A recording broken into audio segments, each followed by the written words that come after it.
recovery. Go and throttle up. Discovery Roger, go for deploy. Butch here, it's everybody in the shuttle program. The crew is go for launch. Roger, nice to be in orbit. We have followed in their footsteps to get us where we are today.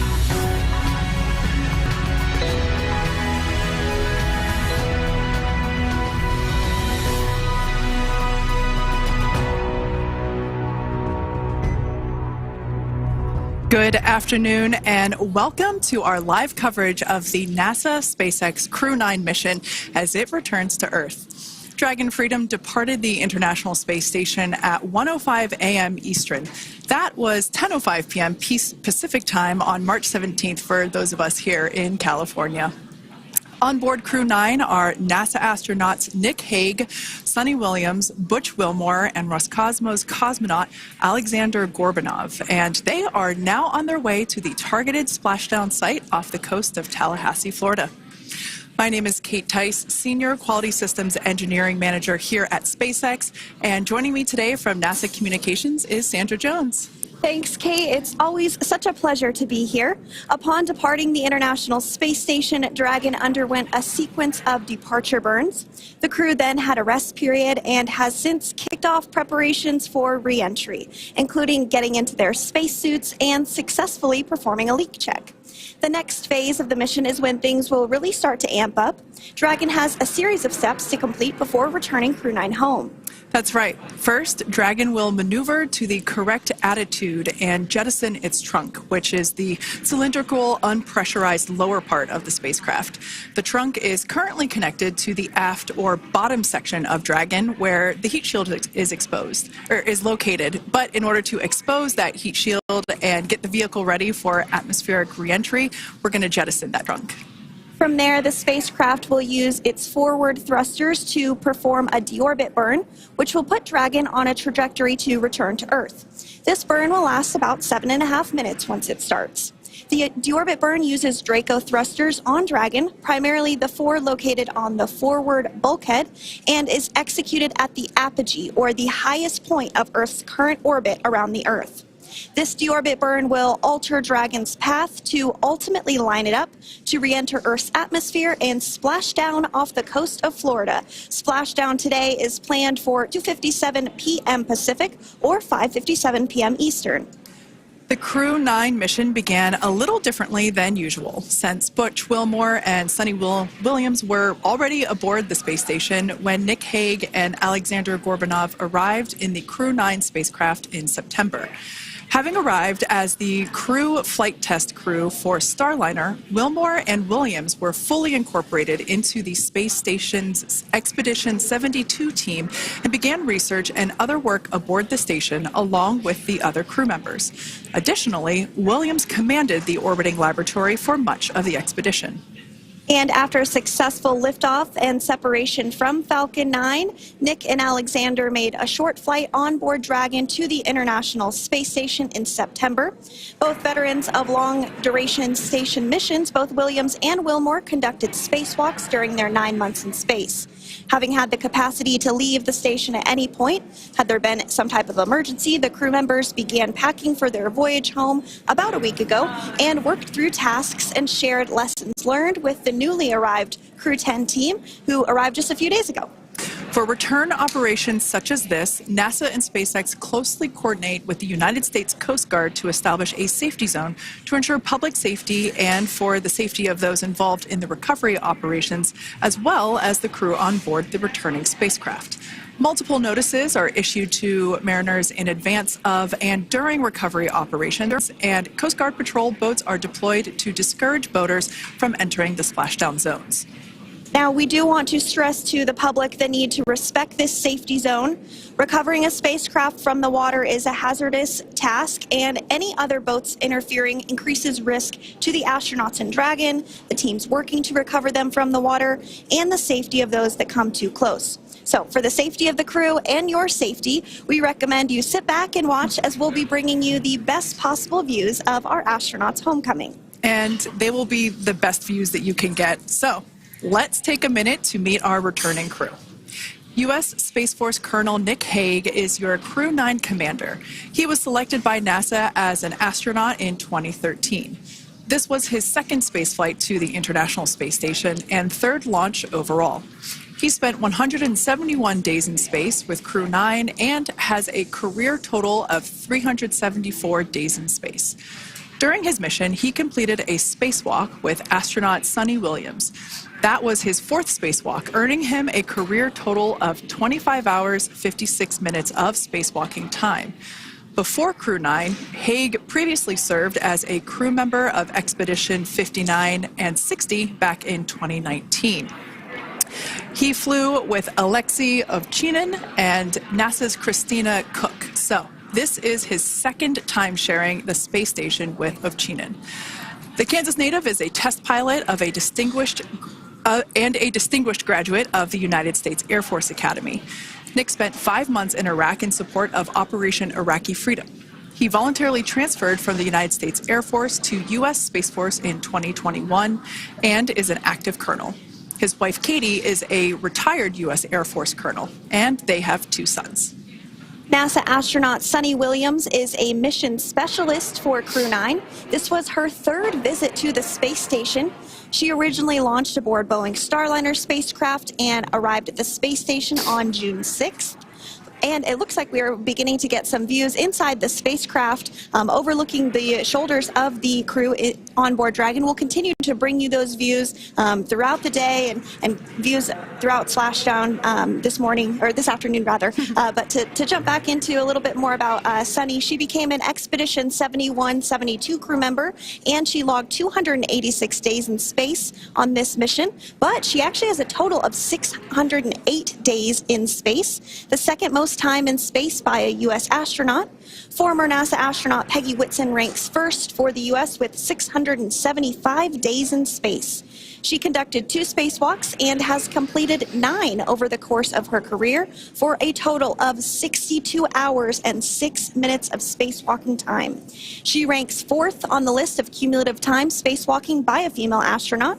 And she has flown on 4 different spacecraft types, including the Space Shuttle, Soyuz, Starliner, and now Dragon. Previously, she served on Expedition 14 and 15 in 2006 and 2007, and again with Expedition 32 and 33 in 2012. She's a retired U.S. Navy captain and is a proud graduate of the U.S. Naval Academy. NASA astronaut Butch Wilmore is also serving as a mission specialist today. This is his 3rd spaceflight and, just like Suni, logged 286 days in space. He conducted 1 spacewalk and completed 5 over the course of his career, earning him a total spacewalking time of 21 hours, 2 minutes. He's flown on 4 different spacecraft types throughout his career: the Space Shuttle, Soyuz, Starliner, and now Dragon. Previously, the Mount Juliet, Tennessee native served on STS-129 in 2009 and Expedition 41 and 42 from 2014 to 2015. Wilmore is also a retired captain in the U.S. Navy. And Alexander Gorbanov is a 3rd mission specialist serving on today's mission. Crew-9 was his very first spaceflight to the space station, earning him a total of 171 days in space over the course of his career. Gorbanov, along with Nick Haig, saw the arrival of 4 visiting vehicles and saw the departure of 4 as well. The duo orbited the Earth more than 2,700 times during their mission. Before his cosmonaut selection in 2018, Gorbanov worked as an engineer for a rocket space corporation and helped support cargo spacecraft launches from the Baikonur Cosmodrome in Kazakhstan. To prepare for upcoming events, Dragon is currently doing a couple of things autonomously. First, it's isolating the thermal control system fluid loops from the radiator. This system is what will help keep the internal temperature of Dragon very comfortable for Nick, Suni, Butch, and Alexander during the reentry phase. Dragon is also initiating separation of the claw mechanism, which will terminate data, power, and fluid connections between the spacecraft and the trunk in preparation for that trunk separation that I mentioned earlier. Now, as we saw before, we are hoping to get more views inside of the Dragon capsule. We will bring those, of course. We want to see more of our 4 crew members. But now a bit more of the Dragon Freedom capsule. It has flown on several missions for NASA. It first launched April 27th, 2022. to the International Space Station on NASA's SpaceX Crew-9 mission.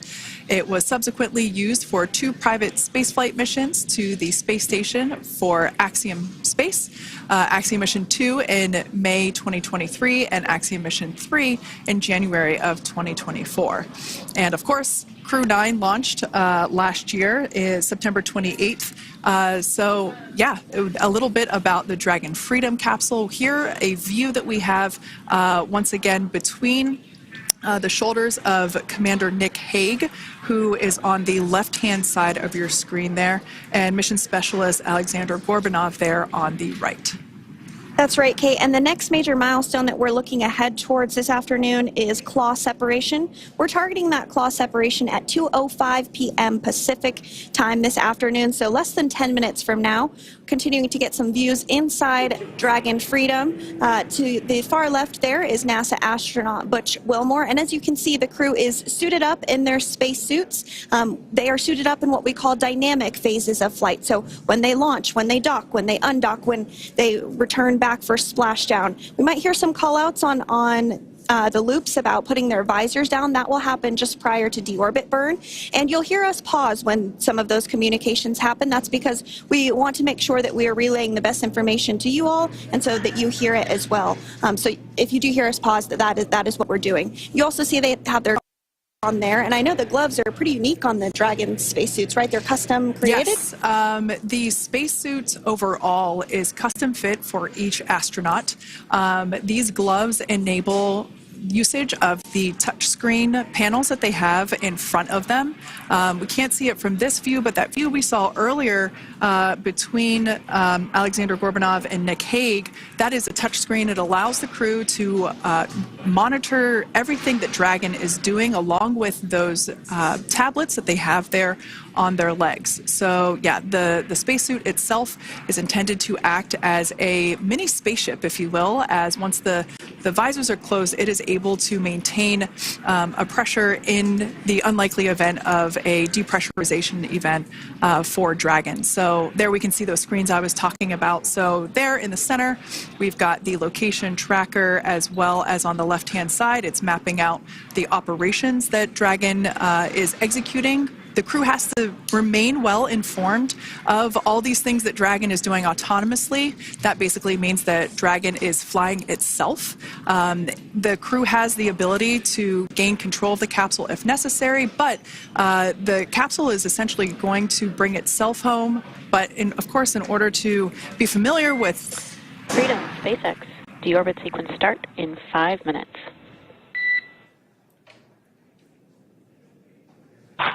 Freedom Capsule.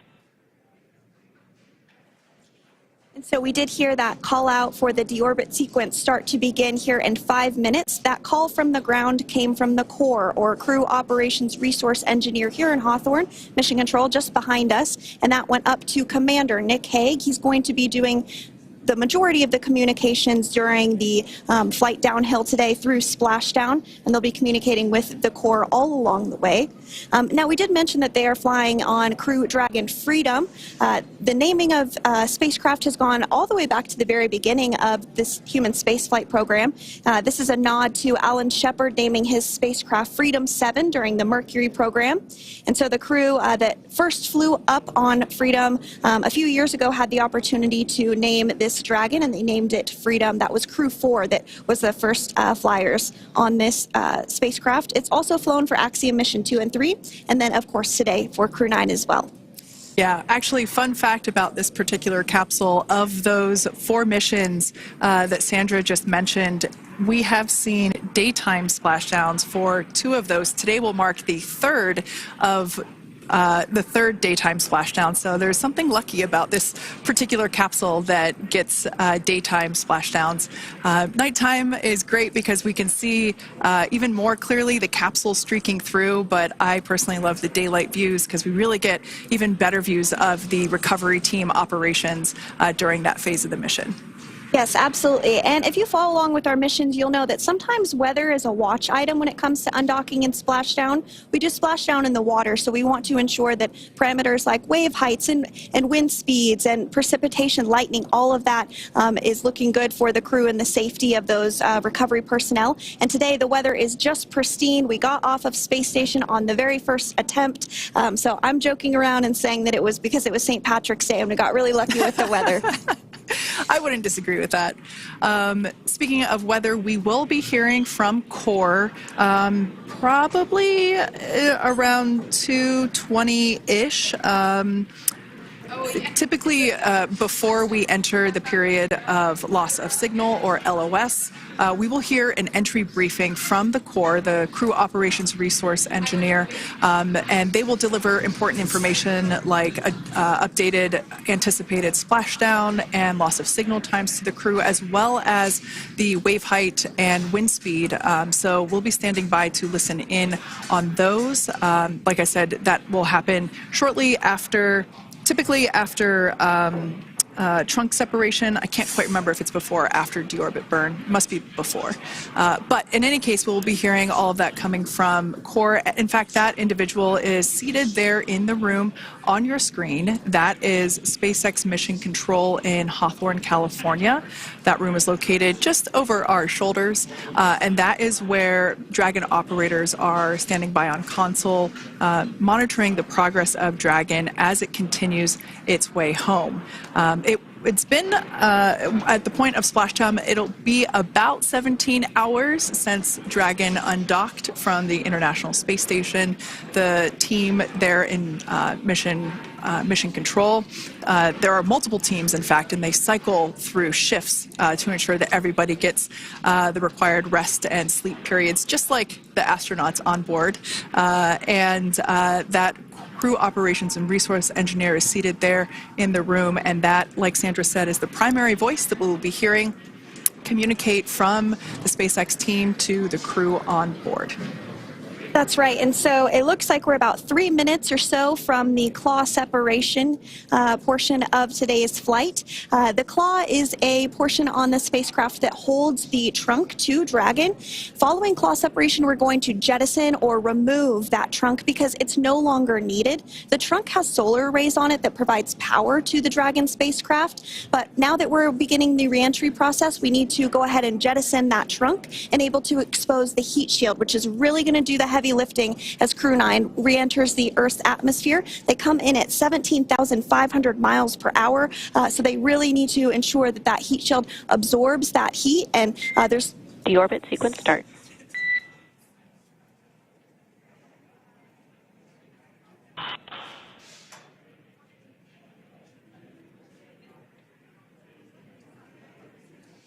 And so we did just get communications there that the deorbit sequence start has begun.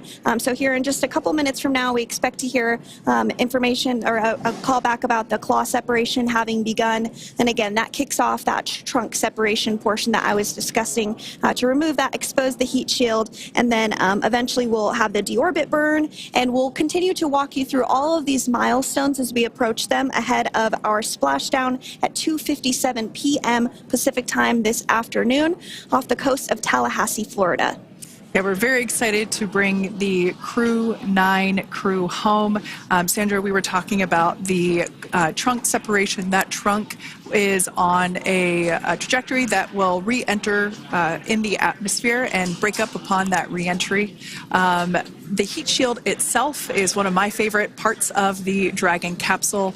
It is the workhorse of the re-entry phase. It will work to protect the Dragon capsule and the crew members on board during the re-entry phase as the temperatures outside of the capsule build up to, I believe, about 3,000 degrees Fahrenheit in excess of. And meanwhile, the interior of Dragon stays a very comfortable temperature. That heat shield does a lot of the work, and we'll see that plasma build up on the exterior of the capsule. As a result of the plasma that builds up, we will lose communications with the crew. This is known as loss of signal, or LOS. This is roughly a 10-minute period on average, even less than. I believe today it is probably about 6 or 7 minutes long. It kind of depends on the mission, and it happens for every Dragon capsule that re-enters the atmosphere. Due to that plasma buildup, we're not able to communicate or command the capsule, so we stand by while we wait to regain communication after we pass through that period of loss of signal and get what's known as AOS, or acquisition of signal. Continuing to stand by for claw separation, and then we'll look towards trunk separation. It'll be just about a minute or so after that. That happens pretty rapidly in succession. Some of our milestones will take a little bit longer throughout the day. For example, we will have a deorbit burn after that will take about 7.5 minutes and helps get Dragon set up in the right trajectory to splash down in the Gulf off the coast of Florida. So continuing to stand by for claw separation.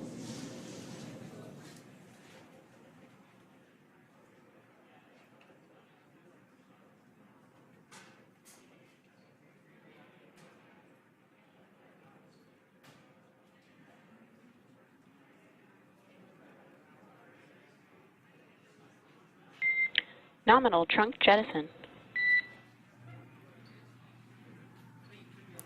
All right. Freedom copies. Great news there. That trunk has been jettisoned from the Dragon capsule. So the claw was separated. That's the mechanism that connects the telemetry and power between the Dragon capsule and the trunk. In order to expose the heat shield underneath Dragon, we had to jettison that trunk, and so we just got confirmation that that has happened. So that is great news. Basically means that telemetry is looking good, and that the nitrox system is primed for cabin and suit cooling, and the heat shield, like I said, is now exposed and ready for atmospheric re-entry. The trunk served its purpose by gathering energy from the sun through its solar cells and converting that to battery power. Since we separated the trunk, we can't generate any more new power, but we really don't need to since we're coming home and Dragon has enough battery power already stored. Now, up next, the final steps that Dragon will perform prior to re-entry: the slew, or the maneuver to deorbit burn attitude, and then the deorbit burn itself. This deorbit burn is the last time that the forward Dracos, which are the 4 thrusters located on top of the spacecraft under the nose cone, it's the last time that they will ignite. The deorbit burn will place Dragon on a precise trajectory to return to the splashdown zone off the coast of Florida, off the coast of Tallahassee, Florida, and that will last about 7.5 minutes once it starts. And so deorbit burn is targeted for 2:11 p.m. Central Time, so about 2 minutes from now. As we mentioned, it's going to last about 7.5 minutes, again, helping to get Dragon into the precise trajectory to ensure that splashdown occurs in the area that was calculated and where the recovery team is already in place, ready to support splashdown operations today. The recovery vessel Megan is the ship that is going to be utilized today, and we also have what is called fast boats that go out first to check the spacecraft and make sure everything is looking good before the recovery vessel Megan approaches. So that whole recovery process takes about an hour, I would say, from the time the crew splashes down to the time they're on the boat and the crew gets out of the capsule, and we'll continue to bring you live coverage through every step of the way today as Crew-9 returns home. Indeed. Now, let's take a little bit of a closer look at Dragon. One of the great things about being close to the space station is that we can use space station cameras to look at Dragon, but now that Dragon is on its way home, we don't have those external cameras. So here's an animation of what the capsule looks like. We've got the pressurized section, the capsule on the top, and the trunk, or the unpressurized section, on the bottom. That's where those solar panels that we manufacture in-house are located, soaking up the energy from the sun and turning it into power for the capsule. At the very top of the capsule is the nose cone. That is where the Dracos, the forward Dracos, are located. That nose cone is currently open, not closed like we saw in that animation. Once we get through the final maneuverings for the re-entry phase, we will close the nose cone capsule just before Dragon begins its atmospheric entry to protect that forward hatch there located along with those forward Dracos. So Go ahead. That's right. I was going to mention that the nose cone does open shortly after launch, and it remains open the entire time that Dragon is docked to the International Space Station. So as an example for this particular spacecraft, Freedom, since September when it docked to the International Space Station, remains open that entire time, and here shortly it will close for the very first time since September. So quick recap of what Dragon has done in recent history here. We basically began preparations for re-entry known as the Deorbit sequence. So Dragon released the trunk. As we said before, we separated the claw, we released the trunk.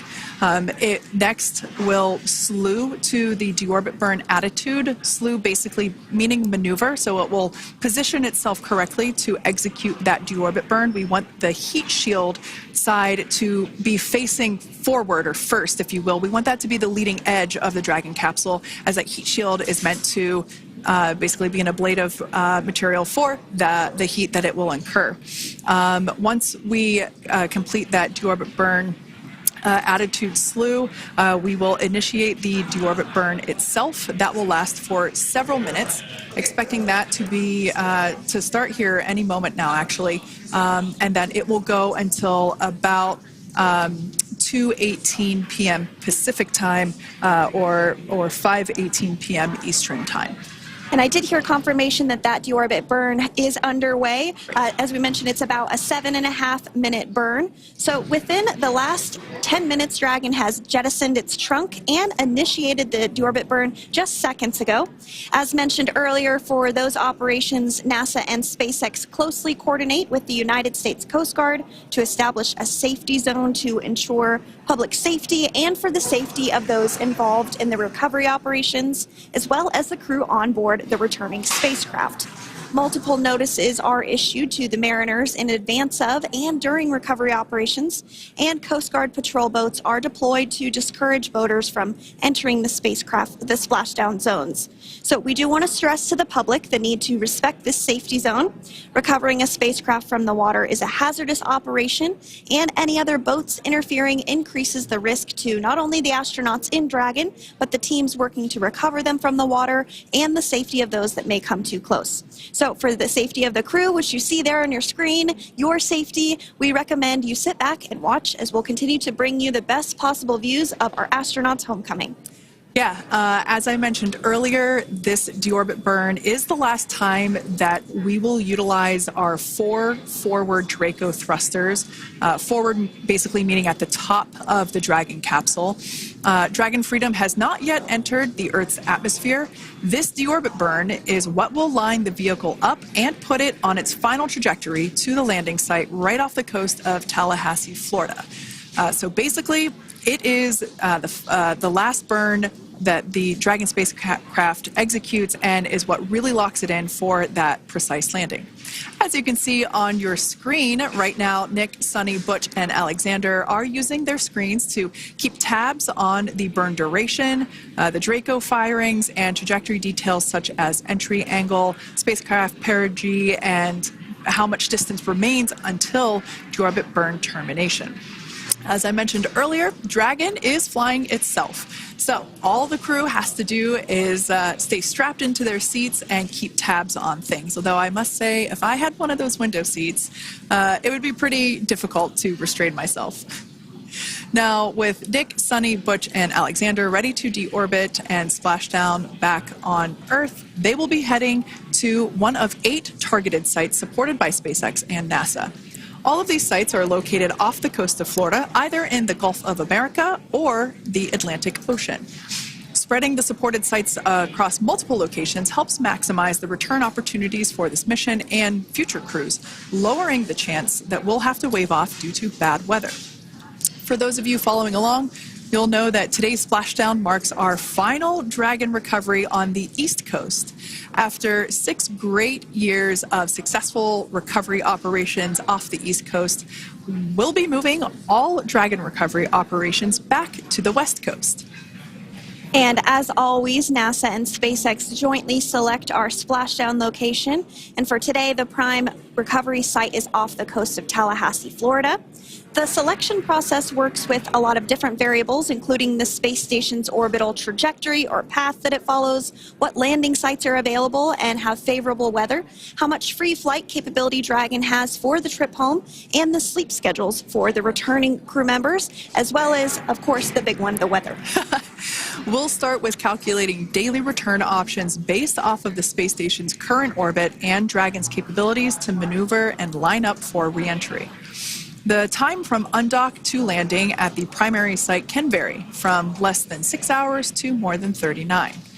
Getting home the quickest comes with some obvious benefits, but we always have to make sure the crew is properly rested for dynamic operations, preventing us from scheduling 20-plus hour days for them, of course. Trajectory and ballistic experts provide the daily opportunities that would line up Dragon with the 7 landing zones and split them into what we call ascending and descending opportunities.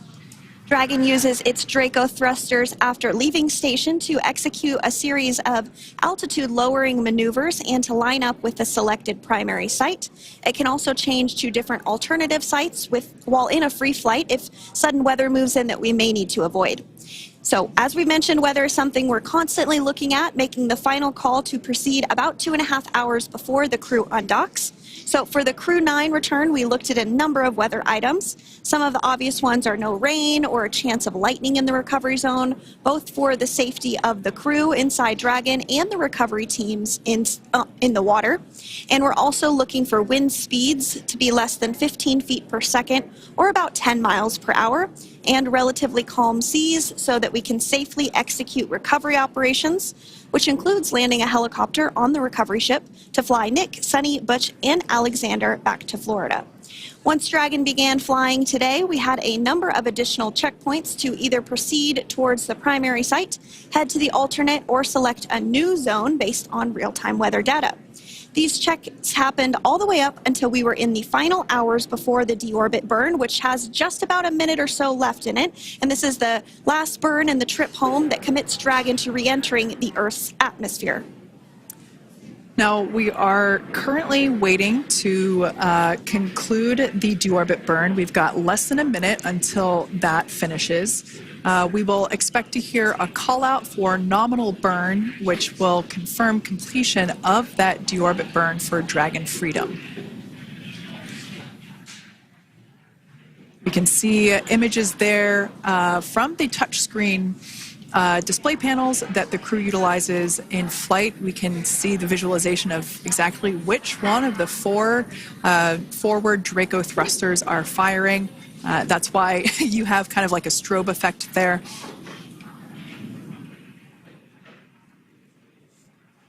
And if you're just joining us, you are looking at live views of the Dragon Freedom. On your left is Commander of Crew-9, Nick Hague. To his right is Roscosmos cosmonaut Alexander Grabenkin. And also in Gorbanov, excuse me, that is Alexander Gorbanov. And then also in the capsule today is NASA astronauts Suni Williams and Butch Wilmore. We are awaiting confirmation that their deorbit burn is complete, which is the last burn that's going to help set them up on a trajectory to Splashdown off the coast of Florida. Deorbit burn complete. Performance nominal. Nose cone closure initiated. Freedom copies. All right, excellent news there. We heard the words we were looking for, nominal burn. So that means that that deorbit burn was successful and nominal, meaning as expected. And we're now beginning to close the nose cone in preparation for atmospheric reentry. So in the background, Dragon is currently inhibiting those forward bulkhead Draco thrusters that we just used to complete the deorbit burn, ensuring it's safe to latch the nose cone shut for re-entry. Also, the vehicle has initiated the nitrox suit purge, which will help keep Nick, Suni, Butch, and Alexander cool and comfortable during re-entry, which is coming up in about 20 minutes from now. At this point, the nose cone is closing and protecting the forward hatch for re-entry, and the crew are using their screens to continue to monitor the locking of the nose cone, which is done by a set of hooks. And as we mentioned earlier, that nose cone has remained open since September, so this is the first time it's closing in a few months. Yeah, that's absolutely right. Now, we will be expecting, as I mentioned before, an entry brief from SpaceX Core. Again, that's the crew operations resource engineer who is seated in that room that you see there on your screen. That entry brief will provide updated times for anticipated splashdown as well as the loss of signal or period of LOS. That briefing will also give us information such as wind speed and wave height at the expected splashdown location. But all in all, everything has been great today. All events have been executed on time as expected, and we are looking forward to a splashdown of the Crew-9 crew at about 5:57 p.m. Eastern Time or 2:57 p.m. Pacific Time. Between now and then, things are going to start moving quite quickly. In fact, if anything, this will have seemed like the slower part of the reentry phase. We're going to go through, like I said, that period of loss of signal or LOS. That period is a few minutes long where we are unable to communicate or command the capsule due to the plasma that builds up on the exterior of the capsule.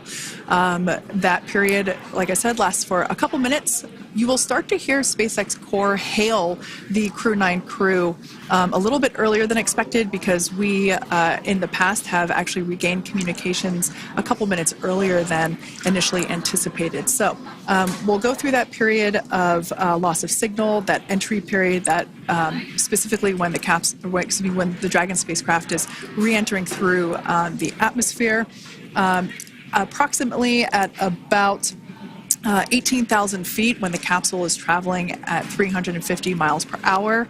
We will see our first views of parachutes for the day. It's one of my favorite moments of return sequences is when we get to see the drogue parachutes. We'll see the drogues come out. Those drogues will help slow the vehicle down to about 119 miles per hour. And then that is when the main parachutes will come out from the Dragon spacecraft and then ultimately end in splashdown. And we are hearing confirmation that the nose cone is closed and everything was nominal or as expected with that closure.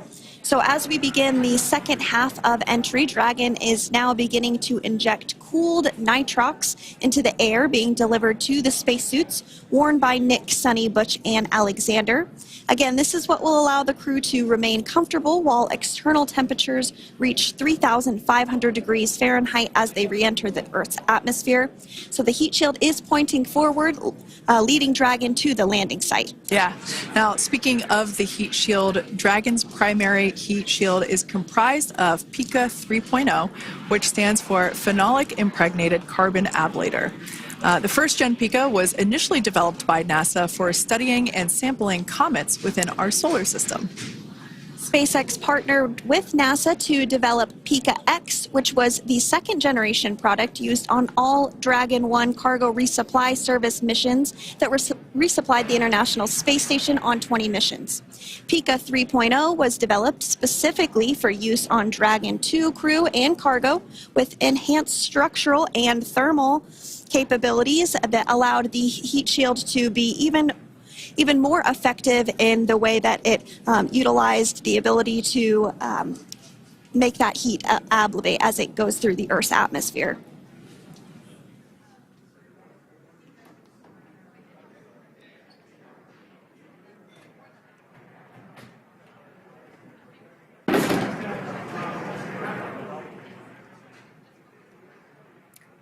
The remainder of Dragon is composed primarily of a SpaceX proprietary ablative material. It's another class of thermal protection which is lighter weight versus PICA and protects the underlying composite structure during reentry to ensure the structural capabilities are maintained. While Dragon will experience temperatures well over 3,000 degrees during peak reentry conditions, the characteristics of the thermal protection system coupled with the environmental control and life support system in the pressurized interior will ensure that Nick, Suni, Butch, and Alexander stay cool and comfortable during all phases of reentry through Splashdown. Now, if you've just recently joined us, we hope to regain views of our crew members inside Dragon Freedom, but we don't have those available at the moment due to ground station coverage. So we will bring those back to you as soon as we can. Now, after Dragon Freedom has re-entered the Earth's atmosphere, a series of parachutes will deploy to slow the crew's descent. First will be the 2 drogue parachutes, followed by the 4 main parachutes, and those will guide Dragon to its first contact with Earth since it launched back in September. Dragon will automatically deploy these parachutes when different pressure and positioning sensors on the spacecraft detect that they're at the right speed and altitude. Vehicle velocity at drogue deploy is approximately 350 miles per hour, and they deploy at about 18,000 feet. Now, when the vehicle velocity at main deploy is approximately 119 miles per hour, and they deploy at about 6,500 feet. When Dragon splashes down in the water, the vehicle velocity will be about 16 miles per hour, so you can really see how those parachutes help to slow down the crew inside the capsule. The highest G-load the crew is expected to experience today is about 3 to 5 Gs. Yeah, when you think about really fun roller coasters, they're about in that range. So I'm sure that our crew on board will be well equipped to experience those Gs. It's nothing for them. They go through much more intense training. And so we are continuing to make our way through a number of milestones today. We did have truck separation. Freedom, SpaceX. Nose cone is secure for entry. Freedom comes.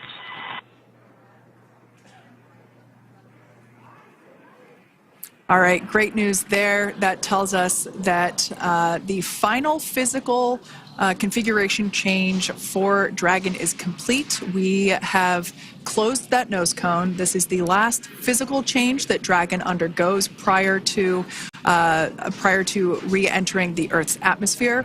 It's important that that nose cone is completely closed because underneath it is not only where the 4 forward Draco thrusters are located, but it's also because that is where the forward hatch is located. That is the hatch that is utilized for the crew to ingress and egress from the station while it is docked on board. And since our capsules are flight proven and we reuse them on future space flights, we want to make sure that all of the integrity of that hardware remains intact. So that nose cone is successfully closed, and we're going to start moving pretty quickly here. As I mentioned before, we'll go through loss of signal. We'll get that signal back several minutes later, and then we'll see the parachute action. Yep, and then that's all ahead of Splashdown off the coast of Florida. We're targeting Tallahassee as our splashdown zone today at 2:57 p.m. Pacific time this afternoon. Now, you did mention the call to the crew.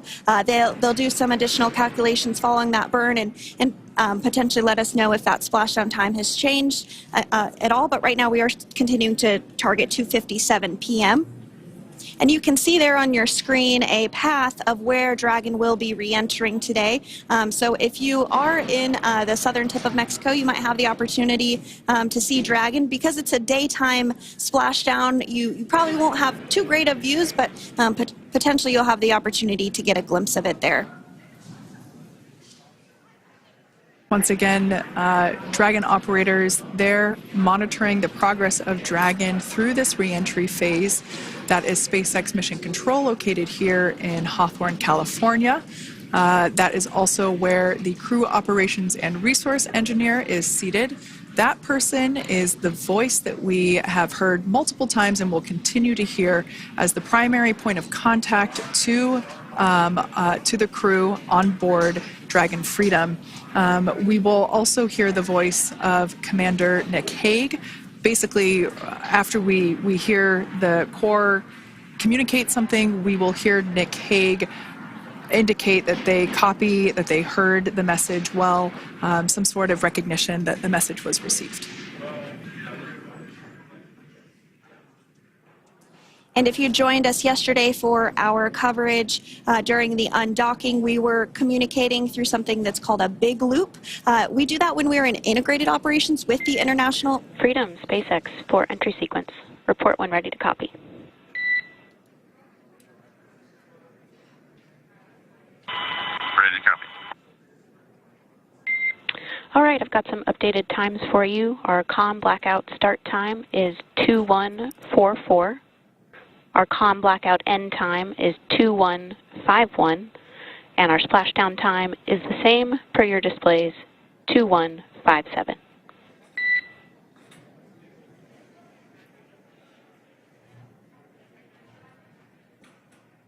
Okay. Understand comm blackout start 2144, stop 2151, splashdown per display. That's a good readback. And with that, please report when tablets are secured behind the elastic bands, restraints are tight, and visors are down. And copy, woke up.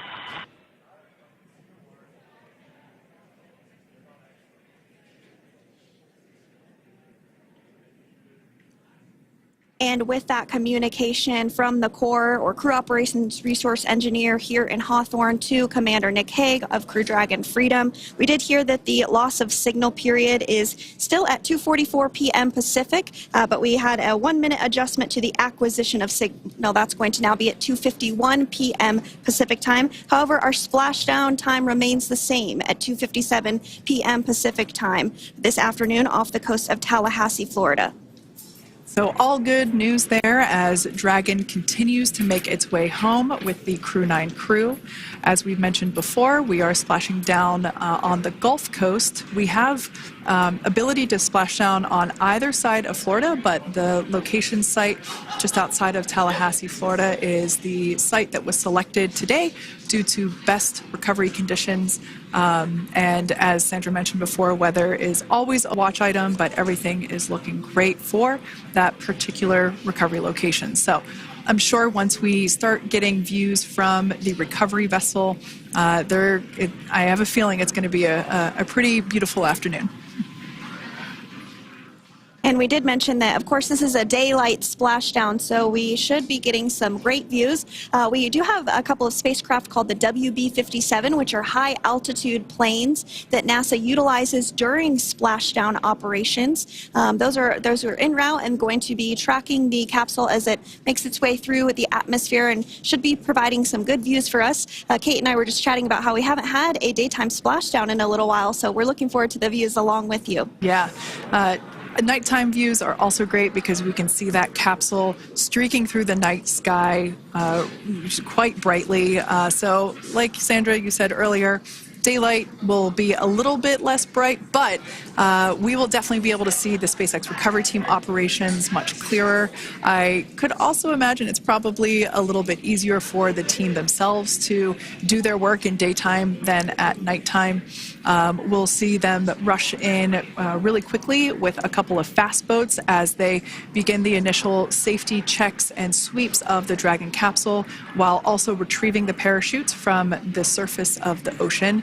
The recovery vessel, the main recovery vessel, will continue to make its way closer to the Dragon capsule. It is stationed a couple miles away from the actual recovery location, the splashdown location, for obvious safety purposes. So it takes a little while for that vessel to make its way over, but once it's closer, we'll have even better views of those recovery operations. And you may be wondering why sometimes we splash down in the daytime versus the nighttime. And believe me, we would all love for these operations to happen during regular daytime working hours. But unfortunately, orbital mechanics just doesn't quite work out that way. So it has to deal with the location of the International Space Station, as well as where the splashdown zone is on Earth and that trajectory, as well as the phasing. So as we mentioned earlier, sometimes we have phasing as short as 6 hours, sometimes in excess of 30+ hours. hours. It just depends on where the targeted area is that the capsule is going to splash down. So today's phasing has been 17 hours since undocking occurred at 10:05 p.m. Pacific yesterday evening for us here in Hawthorne. Early wee hours for folks on the East Coast and other areas of the United States. Yeah, but regardless of whether it's daytime or nighttime, the SpaceX recovery team has trained and practiced and rehearsed for it all. So regardless of daylight, they are really efficient with those operations. And but like you said, Sandra, it has been a minute since we have seen a daytime splashdown on a NASA SpaceX Crew mission. The last daytime recovery was on Crew 4, which was the debut flight for the capsule flying today, the spacecraft known as Dragon Freedom. And so, yeah, kind of a fun fact there in terms of the timing of that daylight splashdowns. Once again, standing by for more communication with the crew. The next event that we have coming up is the start of that period known as loss of signal. That is the period still expected at 2:44 p.m. Pacific time. This lasts for several minutes while the capsule is making its way through the Earth's atmosphere. The heat shield located at the bottom of the capsule, really doing all the work at that point in time in terms of using the atmosphere to slow the capsule down from its orbital speeds of 17,500 miles per hour. Our tablets are secure, restraints are tightened, visors down. We are configured for entry.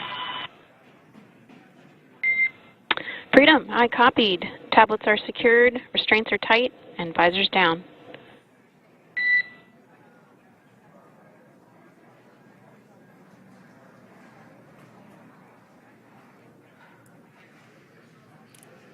All right, great news there in terms of continuing to make progress. That back and forth communication we heard was just letting Core know that per their instructions, Crew-9 has now put away everything that was necessary in order to begin the re-entry, including those tablets that were located on their legs. Those are now stowed away. They've tightened that safety harness that we see there, and the visors are now down. So with all that being said, let's take a minute to meet our returning crew. U.S. Space Force Colonel Nick Hague is your Crew-9 commander. He was selected by NASA as an astronaut in 2013. This was his second spaceflight to the International Space Station and third launch overall. He spent 171 days in space with Crew-9 and has a career total of 374 days in space. During his mission, he completed a spacewalk with astronaut Suni Williams. That was his fourth spacewalk, earning him a career total of 25 hours, 56 minutes of spacewalking time. Before Crew-9, Hague previously served as a crew member of Expedition 59 and 60 back in 2019. He flew with Alexei Ovchinin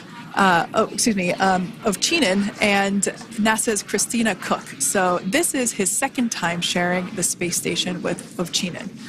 The Kansas native is a test pilot and distinguished graduate of the United States Air Force Academy. Nick spent 5 months in Iraq in support of Operation Iraqi Freedom. He voluntarily transferred from the United States Air Force to U.S. Space Force in 2021 and is an active colonel. His wife, Katie, is a retired U.S. Air Force colonel, and they have 2 sons. NASA astronaut Suni Williams is a mission specialist for Crew-9. This was her third visit to the International Space Station. She originally launched aboard Boeing's Starliner spacecraft and arrived at the space station on June 6th. Following the agency's decision to return Starliner uncrewed, she became an Expedition 71 and 72 crew member, where she logged 286 days in space on this mission. But Suni has a total of 608 days in space, the second most time in space by a U.S. astronaut. 5 minutes until predicted comm blackout. We'll see you on the other side at 21:51.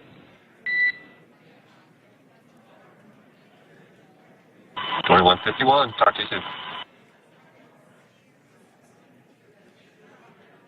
And with that call out from the Crew Operations Resource Engineer to Commander Nick Hague, letting them know that everything is looking good ahead of the loss of signal period.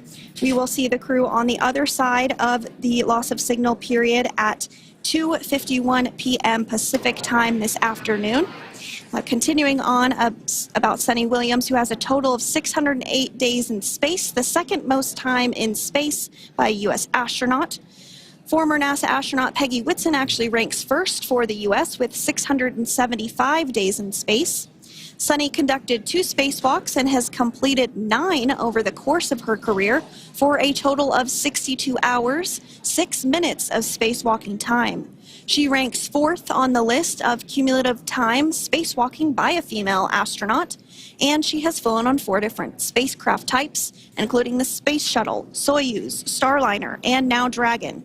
Previously, she served on Expedition 14 and 15 in 2006 and 2007, and again with Expedition 32 and 33 in 2012. She's a retired U.S. Navy captain and is a proud graduate of the U.S. Naval Academy and was the first astronaut to run a marathon in space. Pretty awesome stuff. Now, NASA astronaut Butch Wilmore is also serving as a mission specialist today. This is his 3rd spaceflight and, just like Suni, logged 286 days in space. He conducted 1 spacewalk and completed 5 over the course of his career, earning him a total spacewalking time of 21 hours and 2 minutes.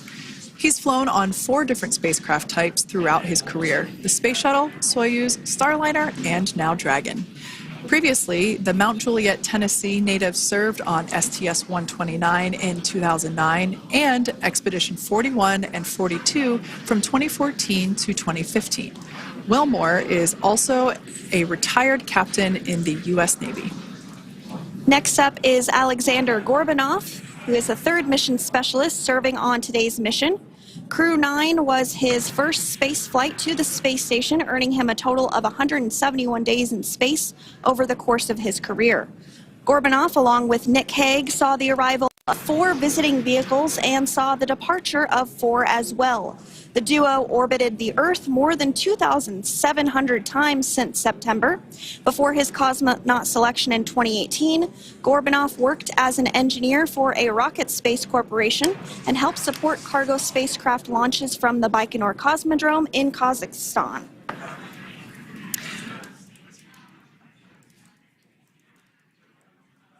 So if you are just joining us, we are continuing to bring you live coverage of Crew-9's return to Earth following their mission aboard the International Space Station, where they completed science and research investigations.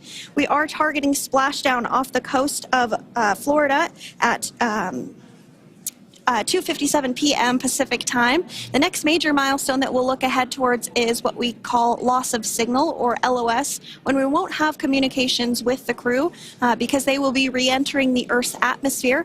And during this process, there is plasma that builds up around that heat shield, so we are not able to communicate with the crew, but we are anticipating to regain communications with the crew at a short time from now at 2:51 p.m. Pacific time today. As we said before, everything continues to look good for the return of the Crew-9 team. We are about to go into that period of loss of signal. Once we get views of the crew inside the capsule, once again, we will be sure to bring those to you. But that period of time is when plasma is building up on the exterior of the capsule, generating heat in excess of 3,500 degrees Fahrenheit. So we are unable to communicate or command the spacecraft at that time.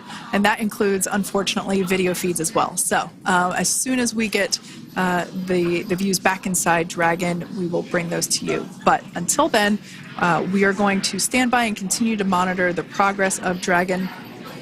Like Sandra just said, we are anticipating the blackout period to begin at 2:51 p.m. Pacific time, 5:51 p.m. Eastern time.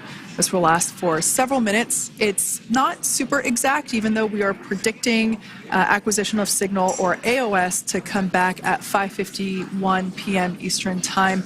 In the past, we have regained communication sometimes a little bit earlier than that, so we'll probably start to hear Core begin to hail Crew Dragon a minute or two prior to that anticipated acquisition of signal. But right now, Nick, Suni, Butch, and Alexander are seated in their seats inside Dragon Freedom. Their visors are down, and they have put away or stored the tablets they had located on their upper leg to monitor Dragon's progress. Now they will be utilizing the touchscreen displays where the current operation and future operations will be displayed as they are able to monitor Dragon's progress continually. As I said before, Dragon is autonomous, meaning it is flying itself. So the crew stands by and monitors, and those touchscreen displays are what will be allowing them to do so and prepare for events such as parachute deploy. And while on board the International Space Station, Nick, Suni, Butch, and Alexander contributed to over 900 hours of science and research investigations, which is really the key purpose of the International Space Station. Now, the International Space Station is celebrating a major milestone this year where they will be celebrating 25 years of continuous human presence in November. So if you're younger than 25 years, you've never known a day where there hasn't been a human living and working aboard the International Space Station, contributing to key science and research investigations that impact our lives here on Earth. There's research being done on Parkinson's, on osteoporosis, on cancer research, and a variety of other studies. Additionally, the microgravity laboratory provides a jumping off point for us as we venture back to the moon and onto Mars through longer duration space flights. One such example that the crew worked on during this mission was an alternative exercise device. In microgravity, the crew has to exercise for about 2 hours a day because they're not having the effects of gravity on their body. So to prevent bone and muscle loss, we counteract that with 2 hours of exercise per day.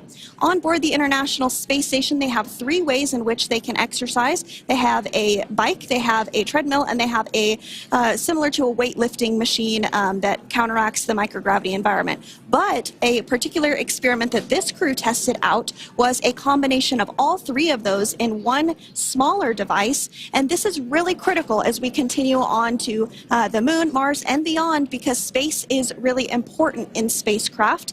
So if we have something smaller that the crew might be able to utilize, that can potentially help us venture out even further into the solar system. So science is really the name of the game when it comes to the International Space Station. Some of the other science highlights that took place during this increment that are particularly interesting to me was we had the first wooden satellite that was deployed.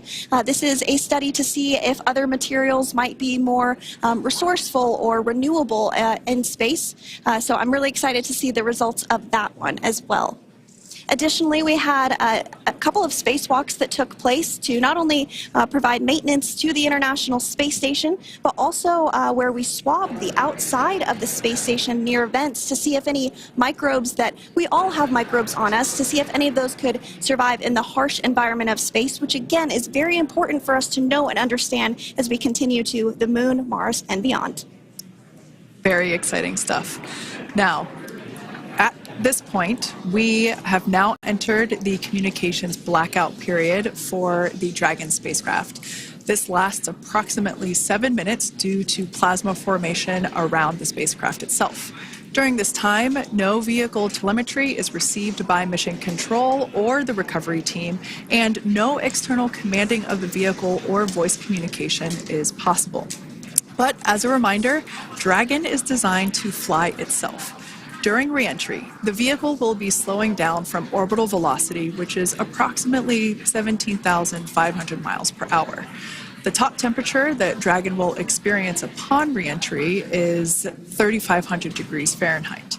This blackout period, as I said before, we expect it to last about 7 minutes today, concluding at 5:51 p.m. Eastern Time or 2:51 p.m. Pacific Time. We right there have our first view of Dragon Freedom coming home to Earth. And that view is from the WB-57, which is one of NASA's high-altitude planes that is tracking. Now, because of the way that this camera is configured, it does look like it is dark, but it is indeed daytime, and you're beginning to see that plasma trail as Dragon re-enters the Earth's atmosphere. All of that is expected. We are anticipating an acquisition of signal around 2:51 p.m. Pacific time, so just minutes from now, and you may hear the core begin to hail out or call Dragon for communications and see if we can potentially get communications with them a little bit earlier. Following this, we'll have two events in rapid succession. We'll have the drogue parachutes deploy at 2:53 p.m. Pacific, followed by the mains just 1 minute later at 2:54 p.m. Pacific time, ahead of a splashdown at 2:57 p.m. Pacific time off the coast of Tallahassee, Florida.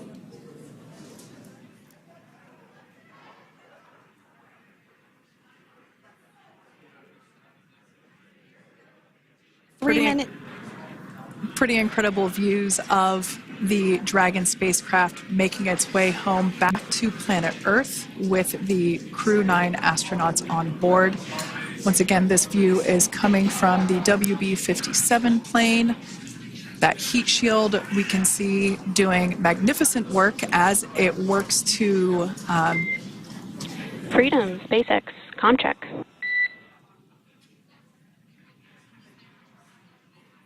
All right, we're going to start hearing the SpaceX Crew Operations Resource Engineer. SpaceX Freedom is with you. 4.6 feet. Enjoying the ride. Copy that, Freedom. Great news there from Commander Nick Hague reporting back. We see a healthy flight computer. Expect automated chute deployment. Freedom copies. Like we said before, things moving very quickly as Dragon Freedom makes its way home. Next event coming up will be deployment of the drogue parachutes. This occurs around 18,000 feet. GPS has converged. Expect nominal altitude for drogue chute deployment.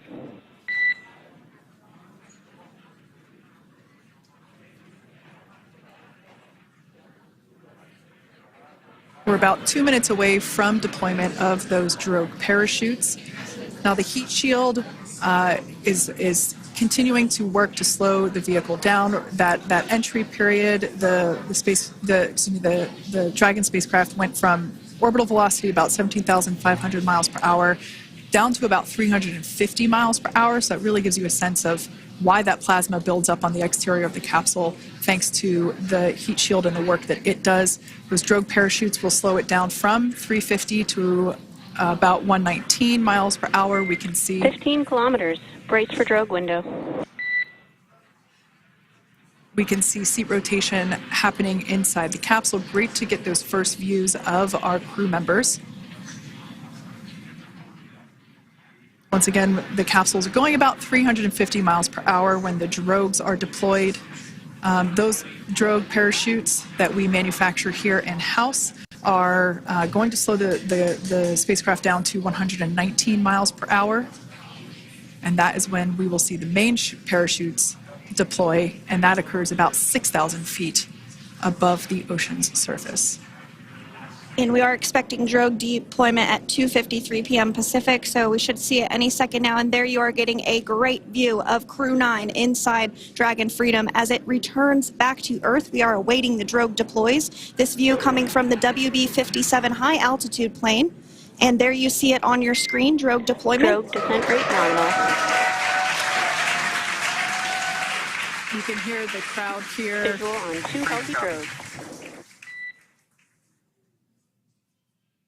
The crowd here very excited as Dragon Freedom continues to make its way back to planet Earth.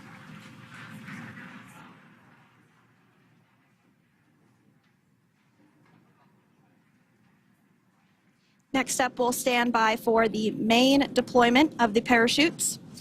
The mains are quite a bit larger. You'll be able to notice the difference on your screen once they deploy, and they continue to ensure that the Dragon spacecraft slows down even further. As we mentioned, Freedom will be traveling 16 miles per hour when it splashes down off the coast of Tallahassee, Florida, here at 2:57 p.m. Pacific time this afternoon. And there we go. We have visual on 4 healthy mains. That view was from inside. Freedom copy. And That view was from inside one of the buckets where the parachutes are located. So we see a great view there of the reefing on those parachutes. And as those main parachutes begin to inflate fully, 4 beautiful, healthy mains.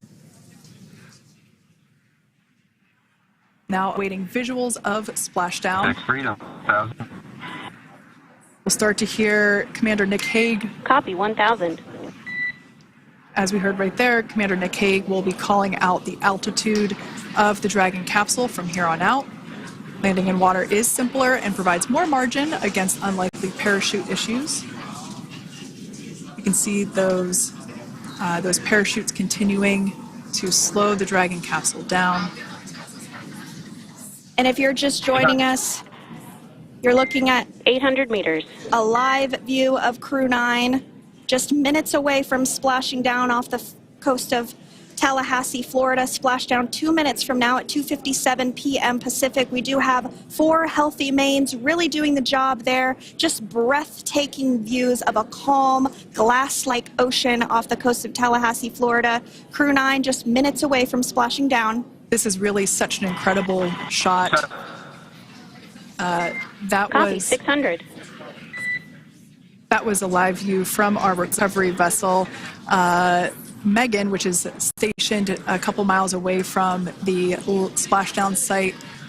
We can see the crew there using their restraints as resting places for their arms. They were just in space moments ago, so their arms were able to float freely. 400 meters. This is a gorgeous bluebird day here that we have for the splashdown of Crew-9. It's incredible to think that the Dragon capsule just minutes ago was going over 17,000 miles per hour and now gently coasting to a soft splashdown. 200. Copy, 200 meters. Brace for splashdown.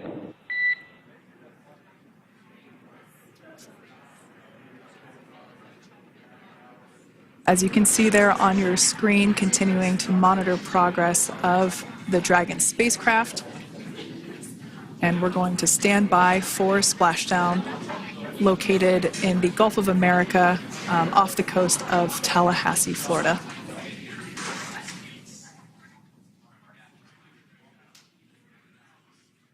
And splashdown. Crew-9 back on Earth.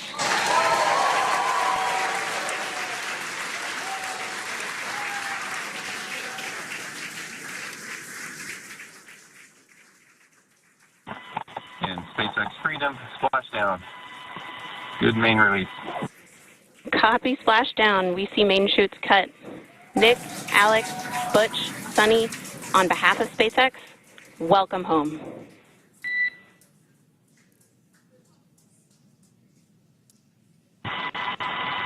It is an amazing, what a ride. I see a capsule full of grins ear to ear.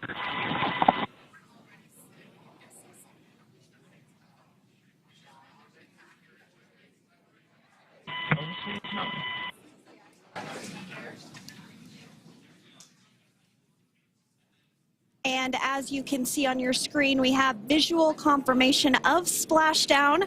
Dragon Freedom has returned home and NASA astronauts. System safety verifications are in progress. We'll report back when recovery personnel are en route.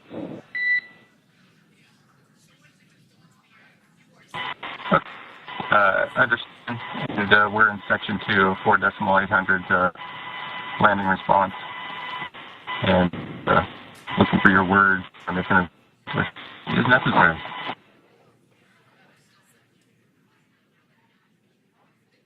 In the distance, we can see the recovery vessel making its way. Copy, you're in section 2 for the environmental assessment in 4.800. That is not necessary today. Understand. Raising bus.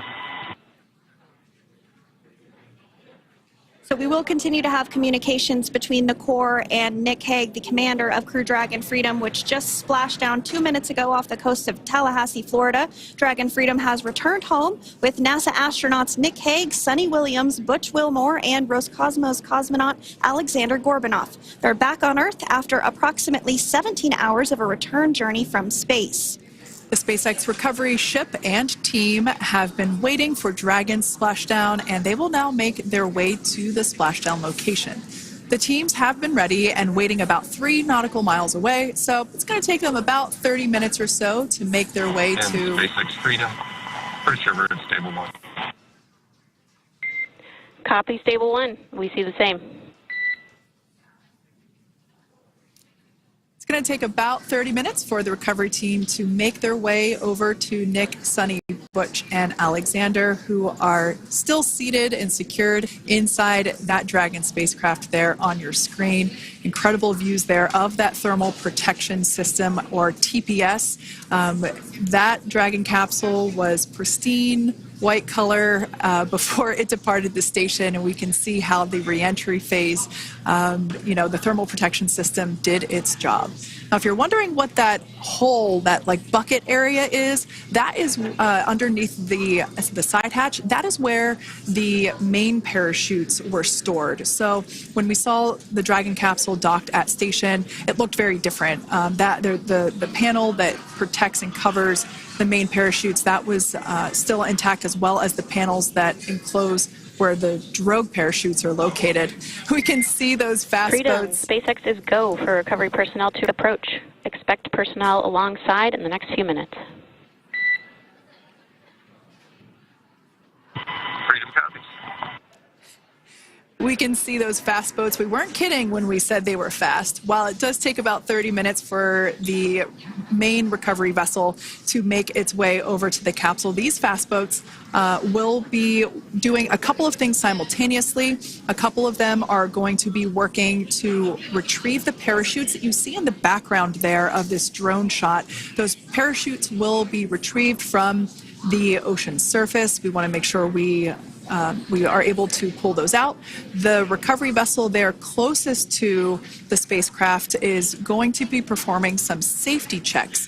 We can see there they're using an instrument that is basically working to detect if there are any hypergolic vapors or fumes that are still residing in and or around the Draco thruster nozzles or outlets. The hypergolic fuel, which is necessary for on-orbit burns to maneuver the spacecraft. Unfortunately, those hypergolics are unable to be breathed. They are toxic, and so this team here is doing those initial safety checks to make sure that it is safe for the rest of the recovery team to approach the spacecraft. They're also checking to make sure that any residuals from the pyros are safe and are not going to cause any issues. We can see the team working their way around the spacecraft to do these basically these sniff tests on all of those Draco thrusters. And as we continue to await the recovery of our Dragon spacecraft with NASA astronauts Nick Hague, Suni Williams, Butch Wilmore, and Roscosmos cosmonaut Alexander Gorbanov inside, Dragon has autonomously completed several steps to safe itself following splashdown. We are continuing to see Dragon in what is known as stable 1 configuration. That's kind of the ideal configuration following splashdown. It's upright, and the Dragon capsule is in the right configuration for it to be hoisted into the recovery vessel Megan, which you do see a little ways off in your screen approaching. Dragon will continue to remain live on air with you through that recovery process, all the way through the point where the crew is extracted from the Dragon spacecraft. Now, if you are just joining us, the mission has gone smoothly so far. Dragon successfully splashed down off the coast of Tallahassee, Florida at 2:57 p.m. Pacific, 5:57 p.m. Eastern Time this afternoon. Approximately 17 hours prior to splashdown, Dragon autonomously undocked from the International Space Station, completed a series of departure burns, jettisoned its trunk section, and performed its final burn, the Deorbit burn. This placed the Dragon spacecraft on a trajectory toward Tallahassee, Florida. Dragon successfully re-entered the Earth's atmosphere, followed by deployment of its parachutes to slow the spacecraft down to a gentle splashdown. We're now going to follow the Freedom. Hypergol sweeps and unfired ordnance checks are nominal. Rigging is in progress. Approximately 25 minutes until capsule lift.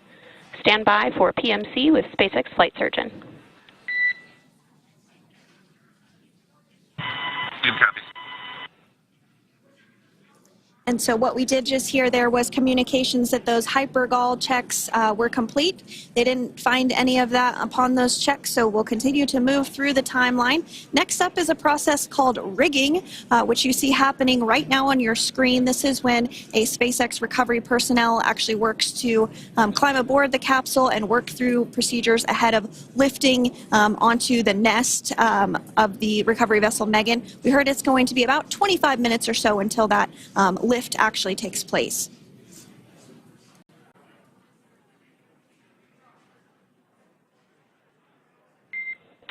Okay, Freedom, the next call will be from the SpaceX flight surgeon on Dragon to ground private. Understand. Thank you. callouts there indicating that the crew will have the opportunity to do a quick check-in with the SpaceX flight surgeon.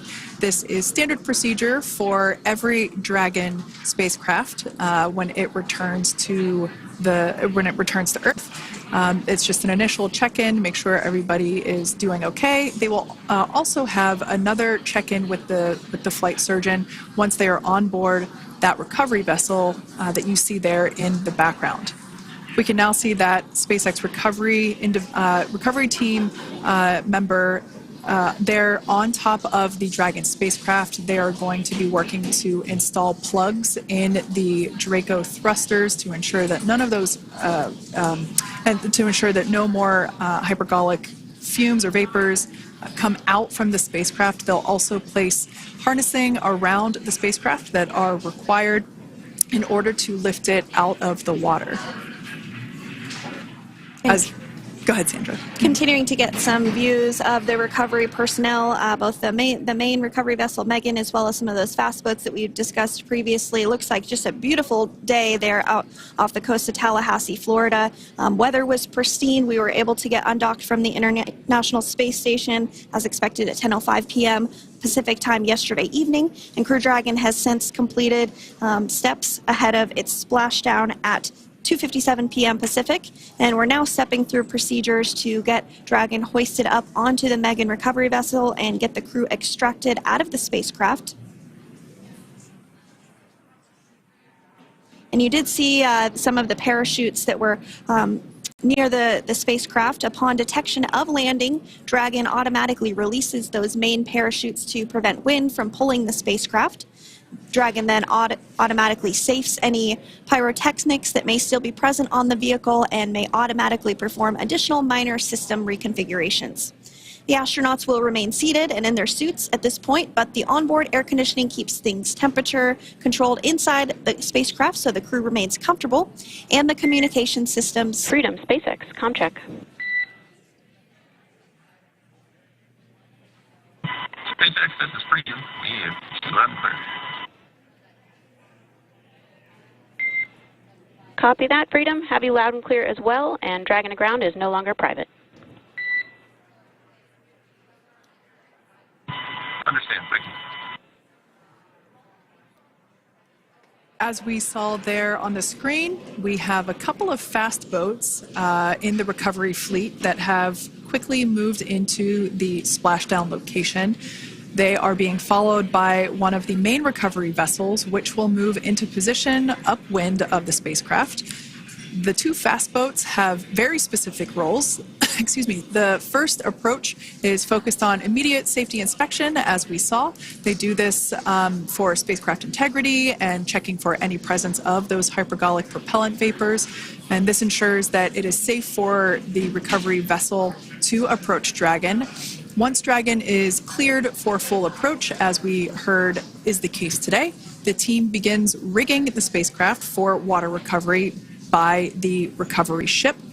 The second fast boat is responsible for parachute recovery and also serves as a redundant boat to the first one that makes the initial approach to the Dragon spacecraft. As we saw a little bit earlier, we were also able to see one of the recovery team members get on a jet ski to help gather up the parachutes that were automatically detached from the Dragon spacecraft upon splashdown. And it will take a little over 10 minutes for the recovery crew to complete their safety checks. Once complete, the team will begin preparing Dragon to be lifted, and as you see, they are preparing for that to take place at this point. As part of the preparation for this lift, one member of the recovery team has climbed on top of the spacecraft already so they can attach Dragon's hoist rings and connect to the lifting lines. It will take us less than an hour to raise Dragon to the recovery boat and remove the crew from the spacecraft. After medical checkouts, the crew will return to land within 4 hours by helicopter. And if no additional medical assistance is needed, the crew will board a waiting NASA plane and depart for Houston.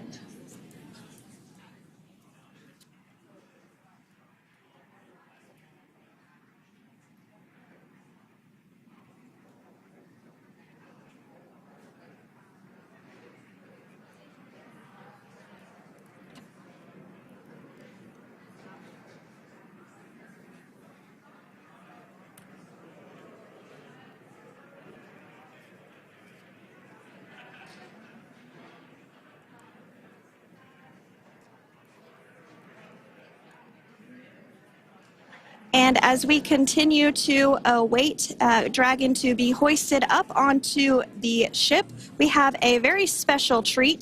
NASA Public Affairs Officer Jaden Jennings, who is actually on the recovery vessel and had a bird's eye view of the splashdown today. Jaden, how are you? How was the view from the recovery vessel? Hi, Sandra. How do you hear me? I've got you loud and clear, Jaden. It's so great to hear you. Awesome. So Splashdown, Sandra, was nothing Freedom, short of be advised. spectacular. We are transitioning the forward link. Comm will be unavailable for approximately 5 minutes. Freedom comes.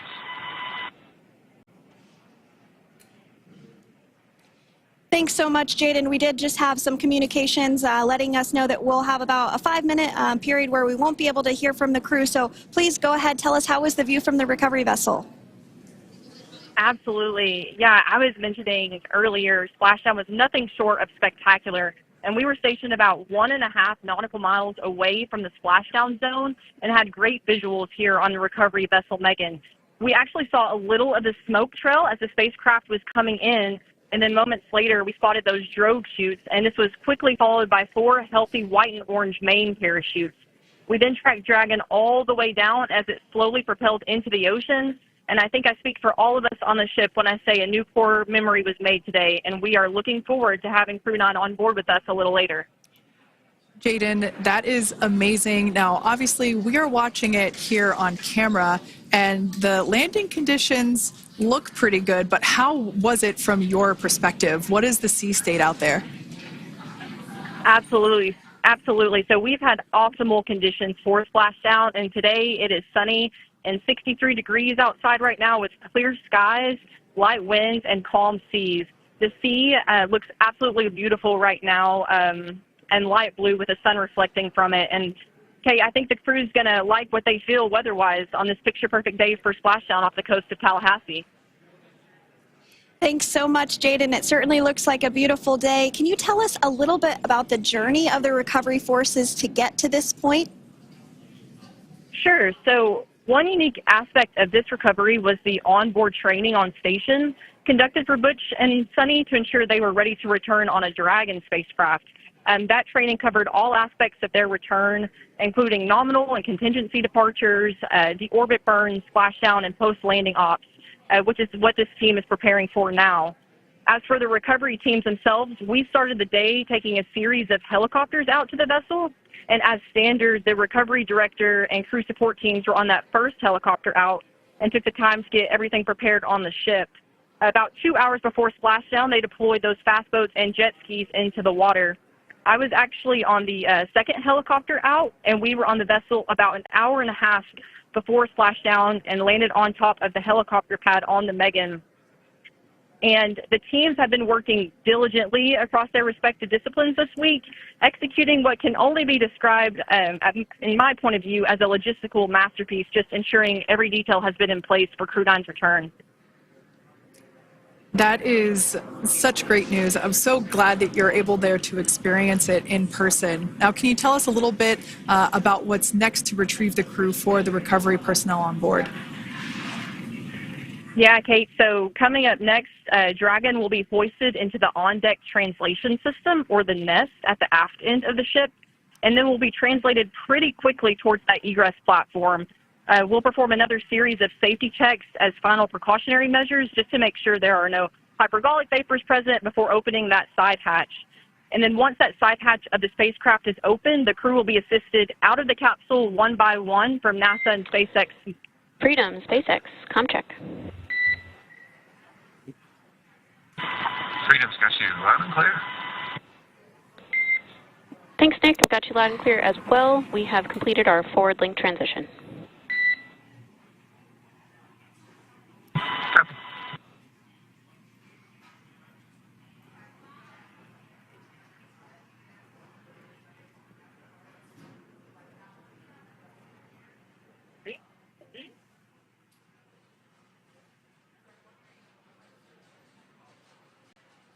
And Jaden, if you did just want to go ahead and let us know what is next to retrieve the crew, we are continuing to get some great views on our screen, but I know you have an even better view yourself.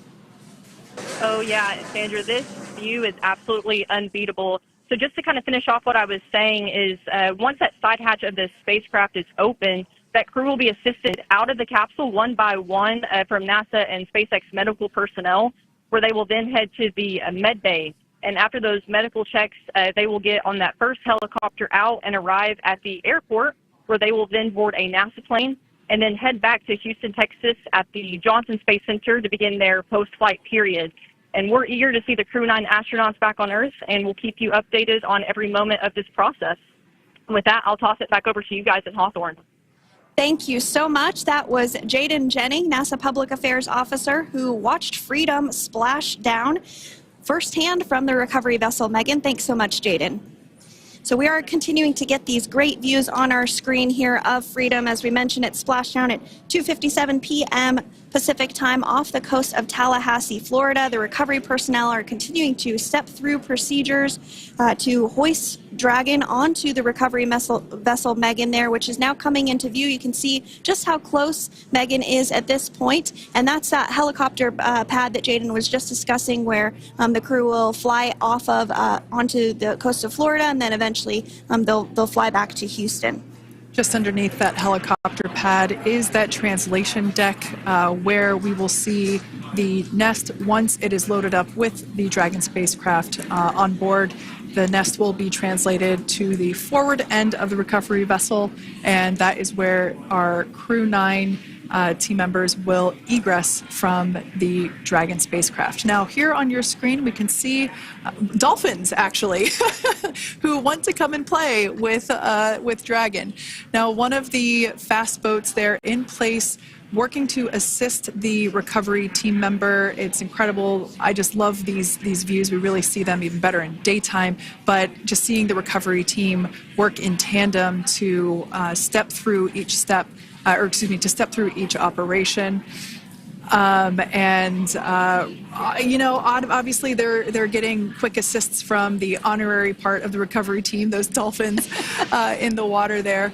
Now, the recovery team member that is crawling around the Dragon spacecraft. Earlier we saw a view where it was like a spider monkey pose. We can see that individual now standing in the bucket where the main parachutes were stored while Dragon was on orbit. Obviously, those main parachutes were utilized for splashdown today. They were deployed and cut from the Dragon capsule, and one of the fast boats and one of the other fast boats of the recovery team working to pull those out of the water. Now, the recovery team member that is there working on top of the Dragon capsule, earlier we saw that person performing safety checks. Now we can see some harnessing being placed around the capsule. This harnessing is what will be used to lift the Dragon capsule out of the water and onto the recovery vessel. Wow, we got a cute little pod of dolphins. It wasn't just one or two. I mean, that water just looks beautiful. We had ideal splashdown parameters today. Obviously, wave height, ne'er a concern. The weather is beautiful, as Jaden mentioned, in the 60s, sunny. Looking forward to seeing Crew-9 exit the capsule here shortly once they get hoisted onto the recovery vessel Megan.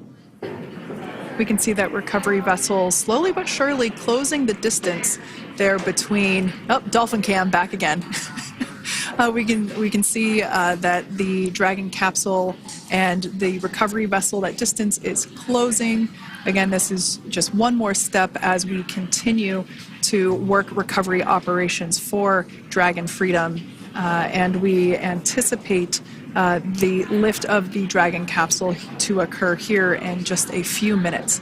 Now, once all of the rigging is on the capsule and it's hooked up to the recovery vessel, we will see the hydraulic arm, which is that kind of like bridge-like structure there at the aft end of the recovery vessel. We'll see that articulate backwards, and that's a good sign that we're getting even closer to pulling the capsule out of the water. It will then move forward, and the capsule will be placed inside of what you can see there is basically a basket. We call it the nest, Dragon nest, where that's where the capsule will be placed in order for it to be translated to the forward end of the vessel and for the astronauts to egress.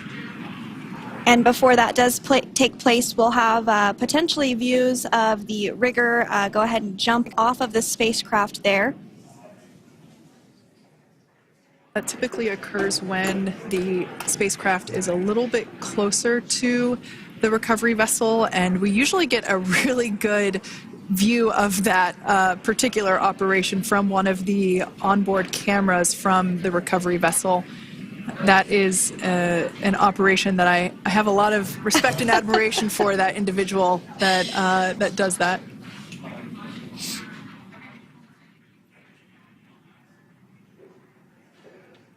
So again, Dragon continuing to get closer and closer to the recovery vessel Megan. You see some of those ropes now coming into view as well. If you are just joining us, Crew-9 splashdown off the coast of Tallahassee, Florida at 2:57 p.m. Pacific time with NASA astronauts Nick Hague, Butch Wilmore, Suni Williams, and Roscosmos cosmonaut Alexander Gorbanov. They're now working through procedures to hoist this spacecraft up onto the recovery vessel Megan. We just saw that hydraulic arm get lowered into the lifting position.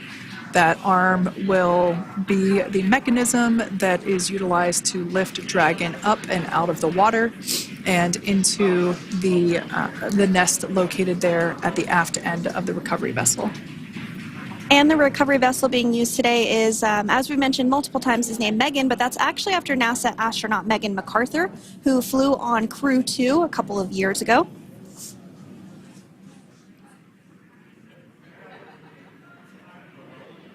We're getting some views now from actually inside the boat.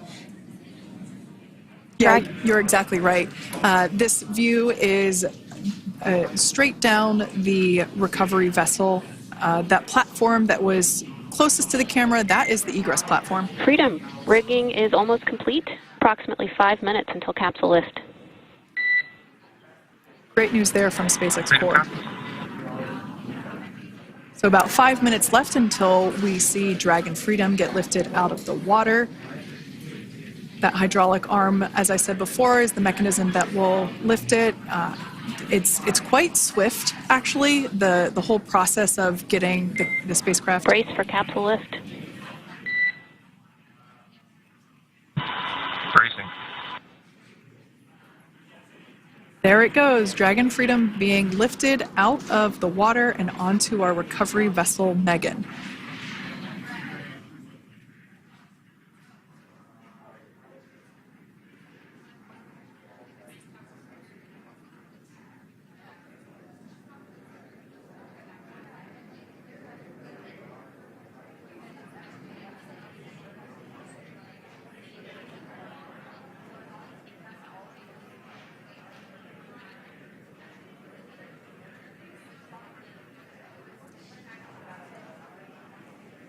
So once securely on, Welcome aboard the recovery vessel.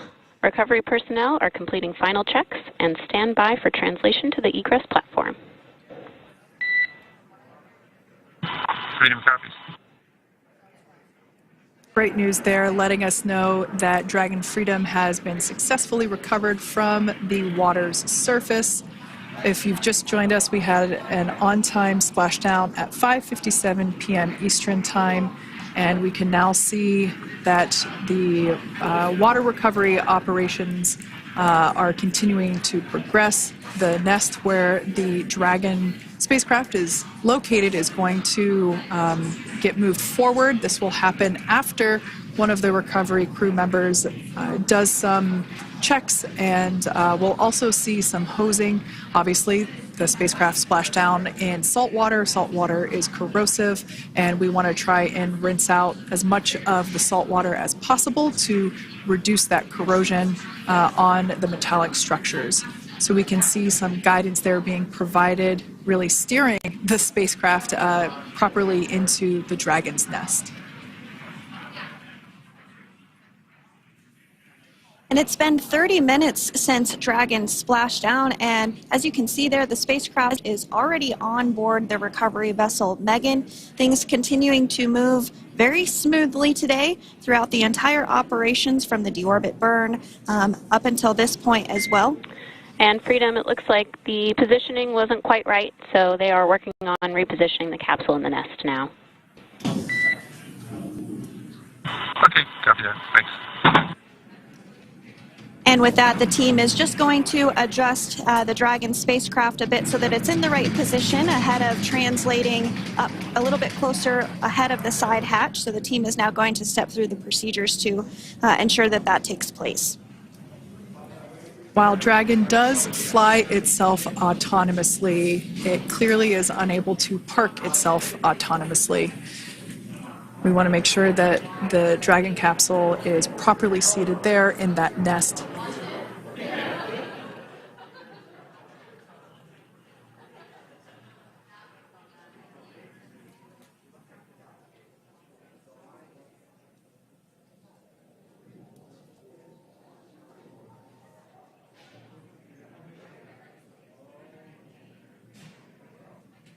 Once Dragon is fully seated in the nest, we'll probably see a bunch of that salt water come out from the bucket there located underneath the side hatch.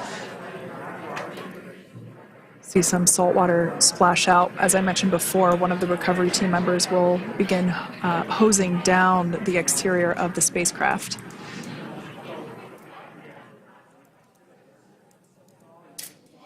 So you are continuing to get some great live views on your screen of Crew-9, which includes NASA astronauts Nick Hague, Suni Williams, Butch Wilmore, and Roscosmos cosmonaut Alexander Gorbanov, who splashed down off the coast of Tallahassee, Florida, 2:57 p.m. Pacific time this afternoon. Now working to get that spacecraft situated in the nest. Just making some final adjustments and tweaks to ensure that it's nice and secure.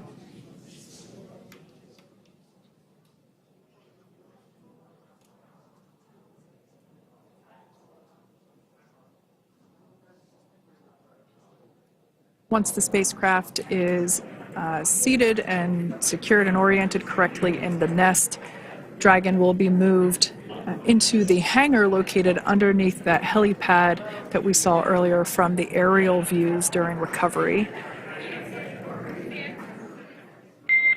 All right, Freedom, looks like you are settled into the nest now. Team is working through hypergol sweeps. Copy.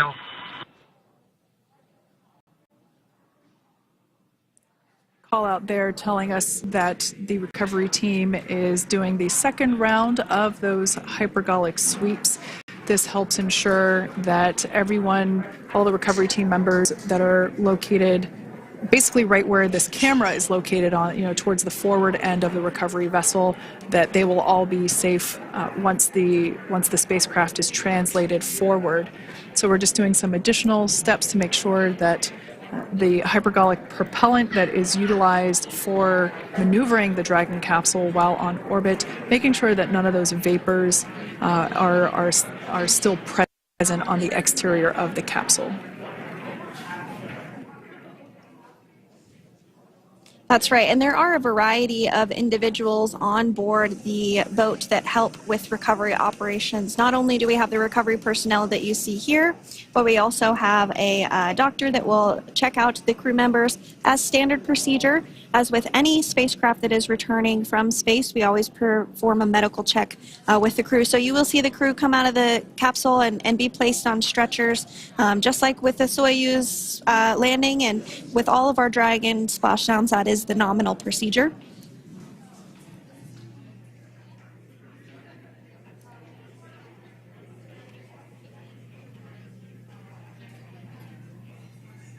We'll stand by to see Dragon Freedom translate or scooch up a little bit closer to the camera angle that we're seeing right here. And then teams will step through procedures to get that side hatch opened. You see it right in the dead center of your screen there. It's kind of that rectangular shape. It has not been opened since Crew-9, which included Nick Hague and Alexander Gorbanov, launched back in September from the Kennedy Space Center in Florida. So that will be the very first time that that hatch is opened. Once docked to the International Space Station, crew enter through the top hatch, which was where the nose cone is now closed. That's the hatch that they actually utilize to go ahead and get inside the International Space Station.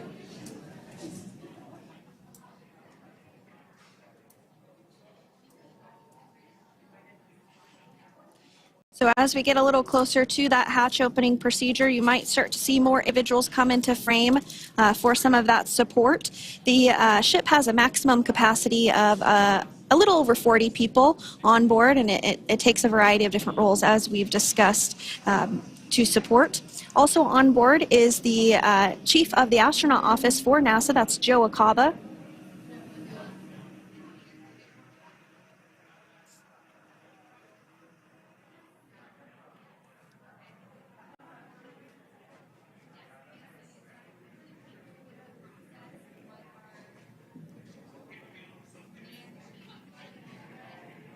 Now, while we are standing by for translation of the Dragon spacecraft to the platform there, the recovery platform that we see in the foreground, it is important to note that Nick, Suni, Butch, and Alexander will be getting assistance from the recovery teams while exiting the spacecraft. This is the same process for any returning long-duration crew members. As you could imagine, returning to a gravity environment can wreak havoc on our vestibular system, which is responsible for maintaining balance and motion. Of course, safety is our #1 priority with this operation, so we'll see the crew members helped out of the spacecraft one by one, and they will be assisted the few feet to the medical quarters aboard the boat. And on board Dragon are 3 veterans space flyers. That includes Nick Hague, the commander, as well as Butch, Wilmore, and Suni Williams. Alexander Gorbanov is completing his very first space flight on this mission, and he completed 171 days in space along with Nick Hague.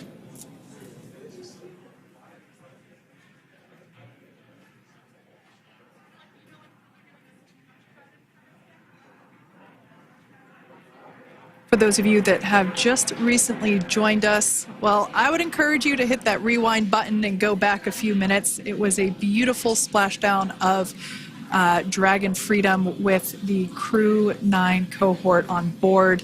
They had an on-time splashdown at 5:57 p.m. Eastern Time, 2:57 p.m. Pacific Time. We can see that the spacecraft... Freedom translation is in progress. Copy, and seal it. We can see that spacecraft was successfully recovered from the ocean surface and is now being washed with fresh water, as obviously they splashed down in salt water, so we're trying to rinse off as much of that salt water as possible. And we can see the spacecraft continuing to move closer and closer to that recovery deck. Freedom, the crew is working on side hatch opening now. Expect hatch open in about 2 minutes. Okay, copy that. And Kira, just wanted to say that to you guys, you and the team did an awesome job, both uphill and downhill. Just really, really impressed. Thank you. Thanks, Nick. It's been an honor. This is a pretty exciting moment coming up. We are working to open the side hatch. One thing that may not be obvious from, just looking at the spacecraft here is that this side hatch that we're about to open, the last time it was open was when this spacecraft was at the launch pad. This side hatch is what is used for initial capsule ingress and final capsule egress, but all comings and goings from the spacecraft while it is on board the space station are from the forward hatch, which is located at the top of the spacecraft under that nose cone. So this is a pretty exciting moment because it will be the crew's first breath of fresh air since boarding their ships at the start of their journeys last year. And the very first person that will have the opportunity to say hello to the crew once that hatch is open is a SpaceX medical recovery personnel representative. Then we'll see procedures take place to remove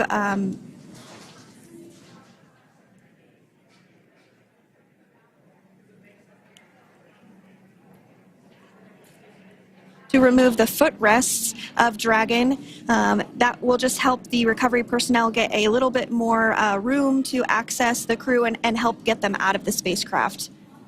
Yeah, you're absolutely right. Safety is, once again, top priority here, and removing those footrests from all 4 seats will be helpful as a SpaceX recovery team member will actually go into the capsule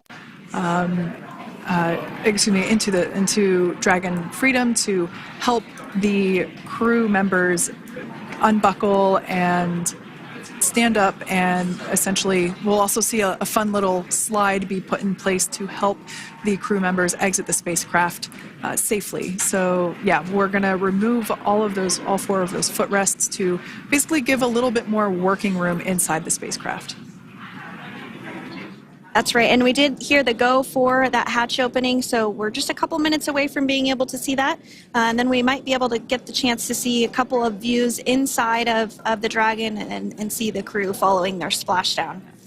Now, opening that side hatch isn't quite like opening, the door to your car. We have to depress the seal around the side hatch, as well as, we'll now see them open that side hatch up.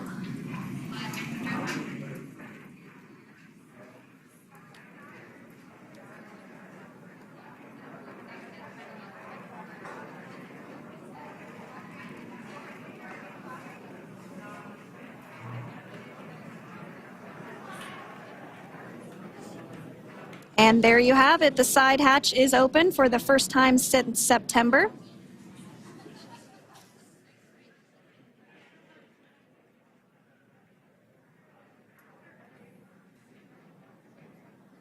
We can see some of the protective equipment there that was brought into frame that will help protect the edge of the side hatch. One, from any potential damage. Oh, we can see the recovery crew member there taking photos of the side hatch seal. This is part of the standard operation for recovery. These photos will get saved into our procedure. We'll then install that protective frame around the side hatch. This helps to ensure that the side hatch itself, the edges of it, incur no damage while crew members are coming out from the spacecraft.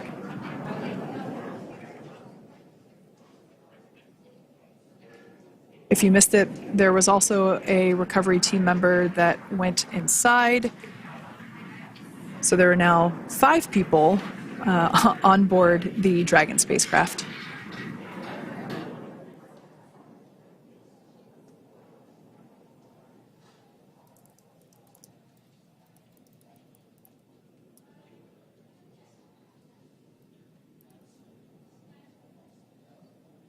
And if you are just joining us, it has not yet even been an hour since Crew-9 splashed down off the coast of Tallahassee, Florida at 2:57 p.m. Pacific time.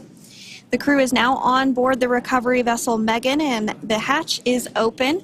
The next major milestone that we'll see is when the crew will actually egress or exit the spacecraft. But before that, they'll continue to, the recovery personnel rather, will continue to install that protective area around the hatch and then remove the footrests. So we're a couple minutes away from seeing the crew egress, but not too long away.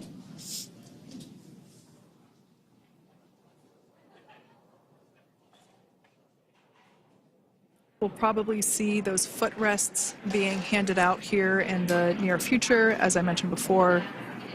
Of course, we got to get a well-documented photo of the moment.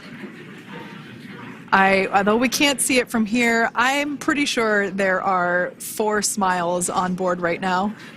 And we did hear that report out from the commander, Nick Hague, following Splashdown, that there were four smiles as far as he could see. Yeah, capsule full of grins. Now, generally speaking... And there we do see Crew-9, some happy waves, smiles all around back on Earth.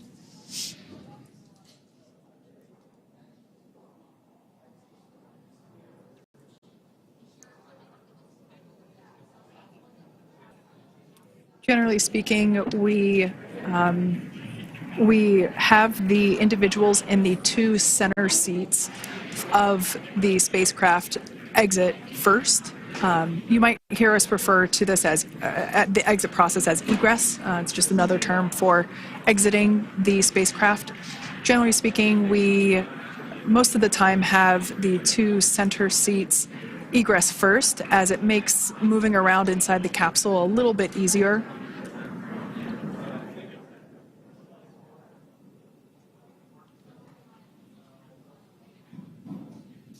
We can see the tablets that were previously located on the upper leg of the crew members. We can see those being handed out to the recovery team. Those were taken off prior to the entry phase, to spacecraft reentry.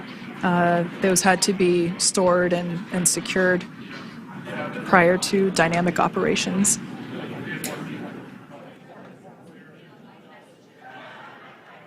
It looks like we are starting to see the footrests also be removed. I just saw one there on the screen. There are 4, of course, 1 for each crew member.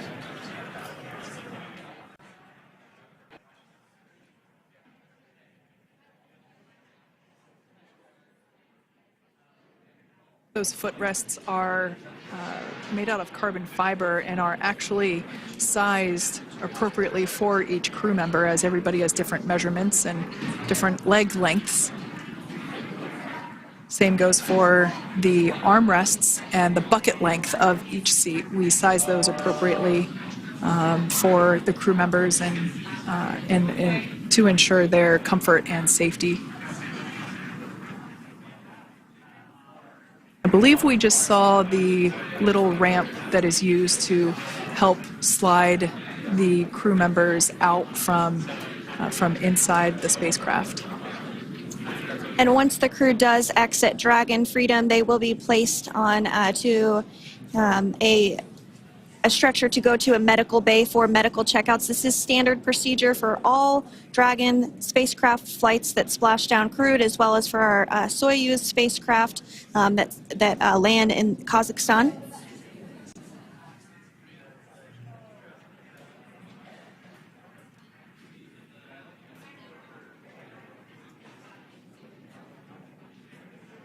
We could see the exterior of Dragon Freedom quite clearly in this shot, and it's such a beautiful sight. I personally prefer the capsule when it has some of that charring from atmospheric reentry. It is the signature sign of a capsule that has returned to Earth.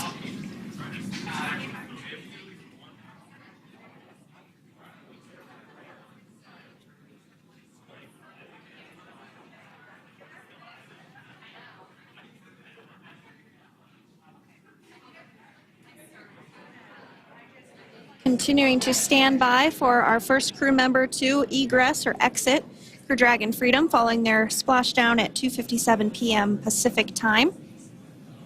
Dragon undocked from the International Space Station at 10:05 p.m. Pacific just yesterday, so it was about 17 hours of phasing.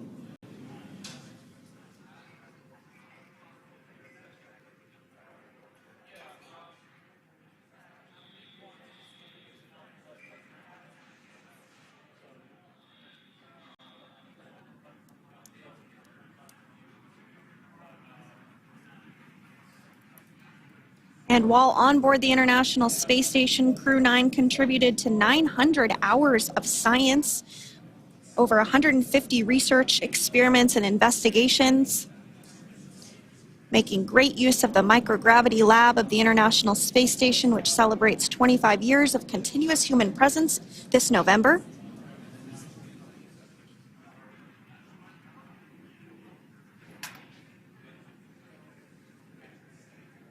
Looks like we're about to get our first crew member here upon egress of the Dragon spacecraft.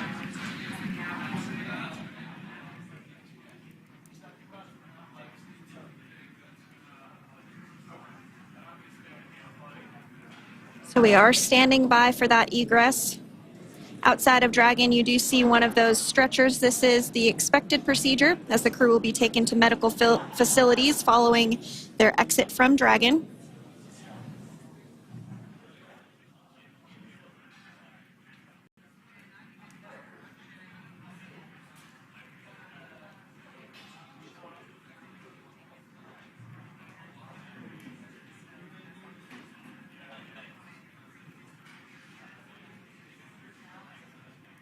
We can see folks on board clapping as our first crew member.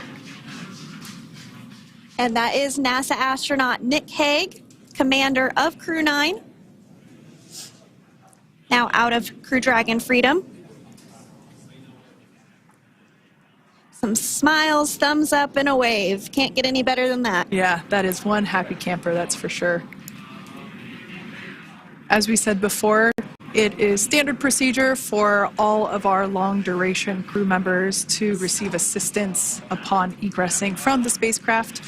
We basically help them move off of the recovery deck and into the private medical quarters for their initial consultation with the SpaceX flight surgeon. So we'll see that take place for all 4 of our crew members today.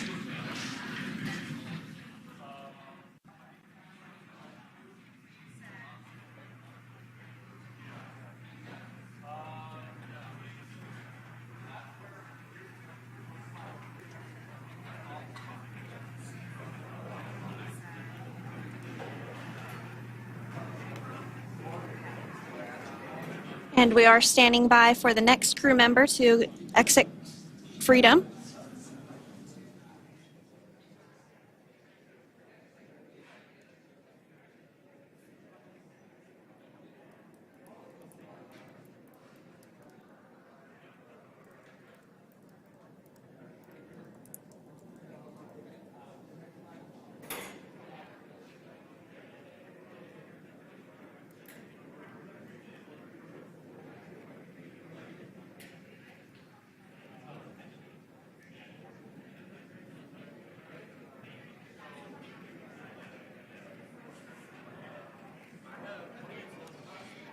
Next up, out of the capsule, we expect Roscosmos cosmonaut Alexander Gorbanov.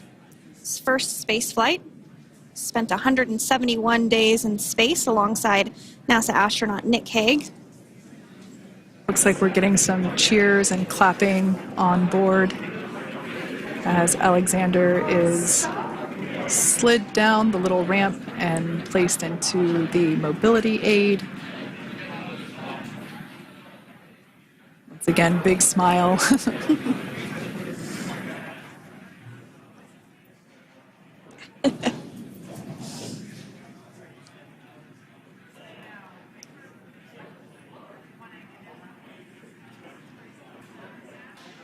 Now, the two crew members remaining in Dragon are NASA astronauts Suni Williams and Butch Wilmore. They completed 286 days in space. One of the remaining footrests being removed from the Dragon spacecraft.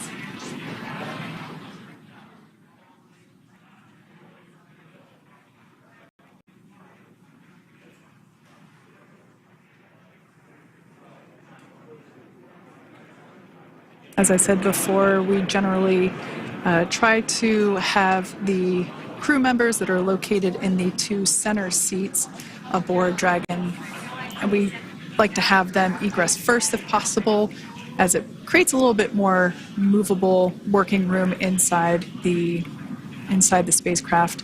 There is a recovery crew member inside that is helping all of our Crew-9 crew egress or exit from the spacecraft.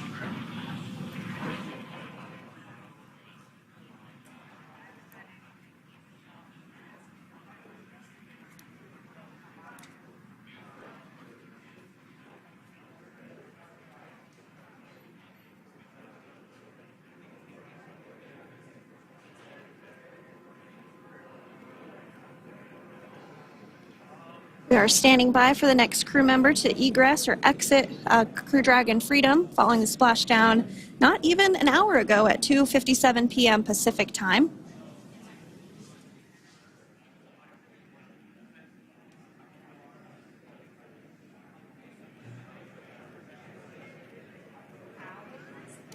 Really have the recovery operations down pretty quick at this point.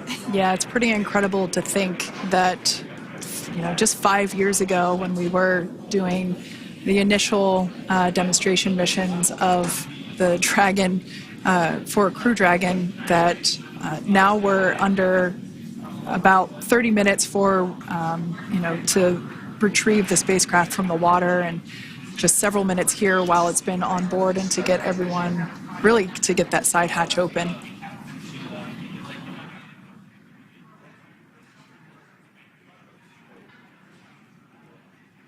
For those of you that have just recently joined, the Dragon had an on-time splashdown. Looks like we're getting our next crew member here.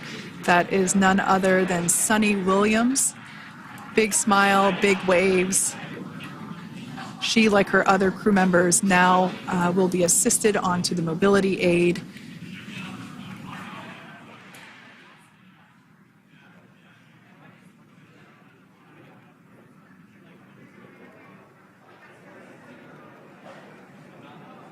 There we have it, some waves, some thumbs up, and some smiles. Definitely seems to be a theme among all recovery operations. Absolutely. And of course, that leaves NASA astronaut Butch Wilmore inside Dragon in seat 4.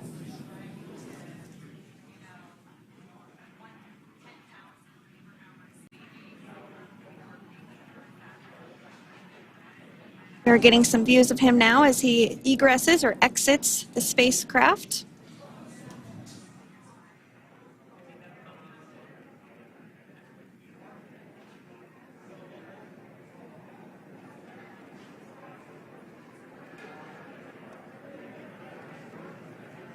Once again, some elation and cheers there from Butch Wilmore.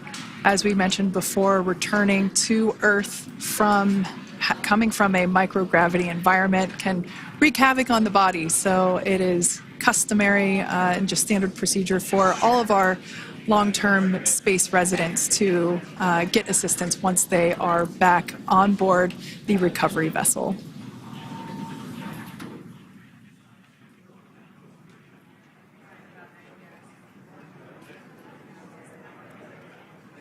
Well, now that Nick, Butch, Suni, and Alexander are safely back home on Earth and getting checked out by the NASA medical team, we're going to wrap up our live coverage of their return.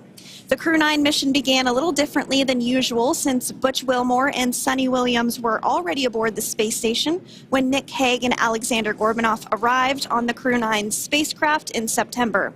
Having arrived as the crew flight test crew for Starliner, Wilmore and Williams were fully incorporated into the space station's Expedition 72 team and began research and other work aboard the station along with the other crew members. Williams commanded the orbiting laboratory for much of the expedition. After a successful liftoff and separation from Falcon 9, Nick and Alexander made a short flight on board Dragon to the International Space Station. Veterans of long-duration space station missions, both Williams and Wilmore conducted spacewalks during their 9 months in space. Like all crews on the station, Crew-9 had the ability to leave at any point had there been an emergency. With their full-duration mission coming to an end, the crew began packing up their personal items for their return to Earth about a week ago and worked through tasks and shared lessons learned with Crew-10 teams as they arrived a few days ago. Their journey home began about 17 hours ago when they closed the forward hatch to Dragon and undocked from the space station at 10:05 p.m. Pacific, 1:05 a.m. Eastern. After 4 successful departure burns and a phasing burn to line up their orbit, Nick, Butch, Suni, and Alexander rested for a few hours before waking up to prepare for re-entry this morning. We jettisoned Dragon's trunk and performed our final on-orbit maneuver, the approximately 7.5-minute-long deorbit burn, and that occurred at 2:11 p.m. Pacific, 5:11 p.m. Eastern Time. And that sent Dragon on its path home. The spacecraft re-entered the Earth's atmosphere and slowed its descent with successful deployments of 2 drogue parachutes and 4 main parachutes, with the final splashdown occurring off the coast of Tallahassee, Florida at 2:57 p.m. Pacific, 5:57 p.m. Eastern. Following that successful splashdown, we saw SpaceX recovery experts move in and prepare Dragon Freedom for its lift onto the recovery vessel. And just a little less than an hour following splashdown, we saw Nick, Suni, Butch, and Alexander make their way out of Dragon and into the recovery ship's medical facilities, safe and sound. Next up, they'll catch a helicopter flight back to shore, where they'll transfer to aircraft that will take them home. The astronauts will take a NASA plane for the short flight back to Houston, where they'll be reunited with family and friends to bring an end to this mission. It's been an honor and a privilege to share their journey with all of you as we continue this new era in human spaceflight. Return today marks the end of the direct handover we executed after successfully launching the Crew-10 mission to the space station just last week on Friday, March 14th. Thank you, as always, for joining us for tonight's coverage of the splashdown of Crew-9. Remember to follow SpaceX on X and NASA online and on social media for updates for the very latest on crew and cargo flights to and from the International Space Station. And we'll continue to share the progress of Nick, Suni, Butch, and Alexander on social media as they travel back home. We do also have a post-splashdown media briefing coming up at approximately 4:30 p.m. Pacific, 7:30 p.m. Eastern, where leadership will share a final update as we conclude this successful mission. So, from all of us at NASA and SpaceX, welcome home, Crew-9. So long.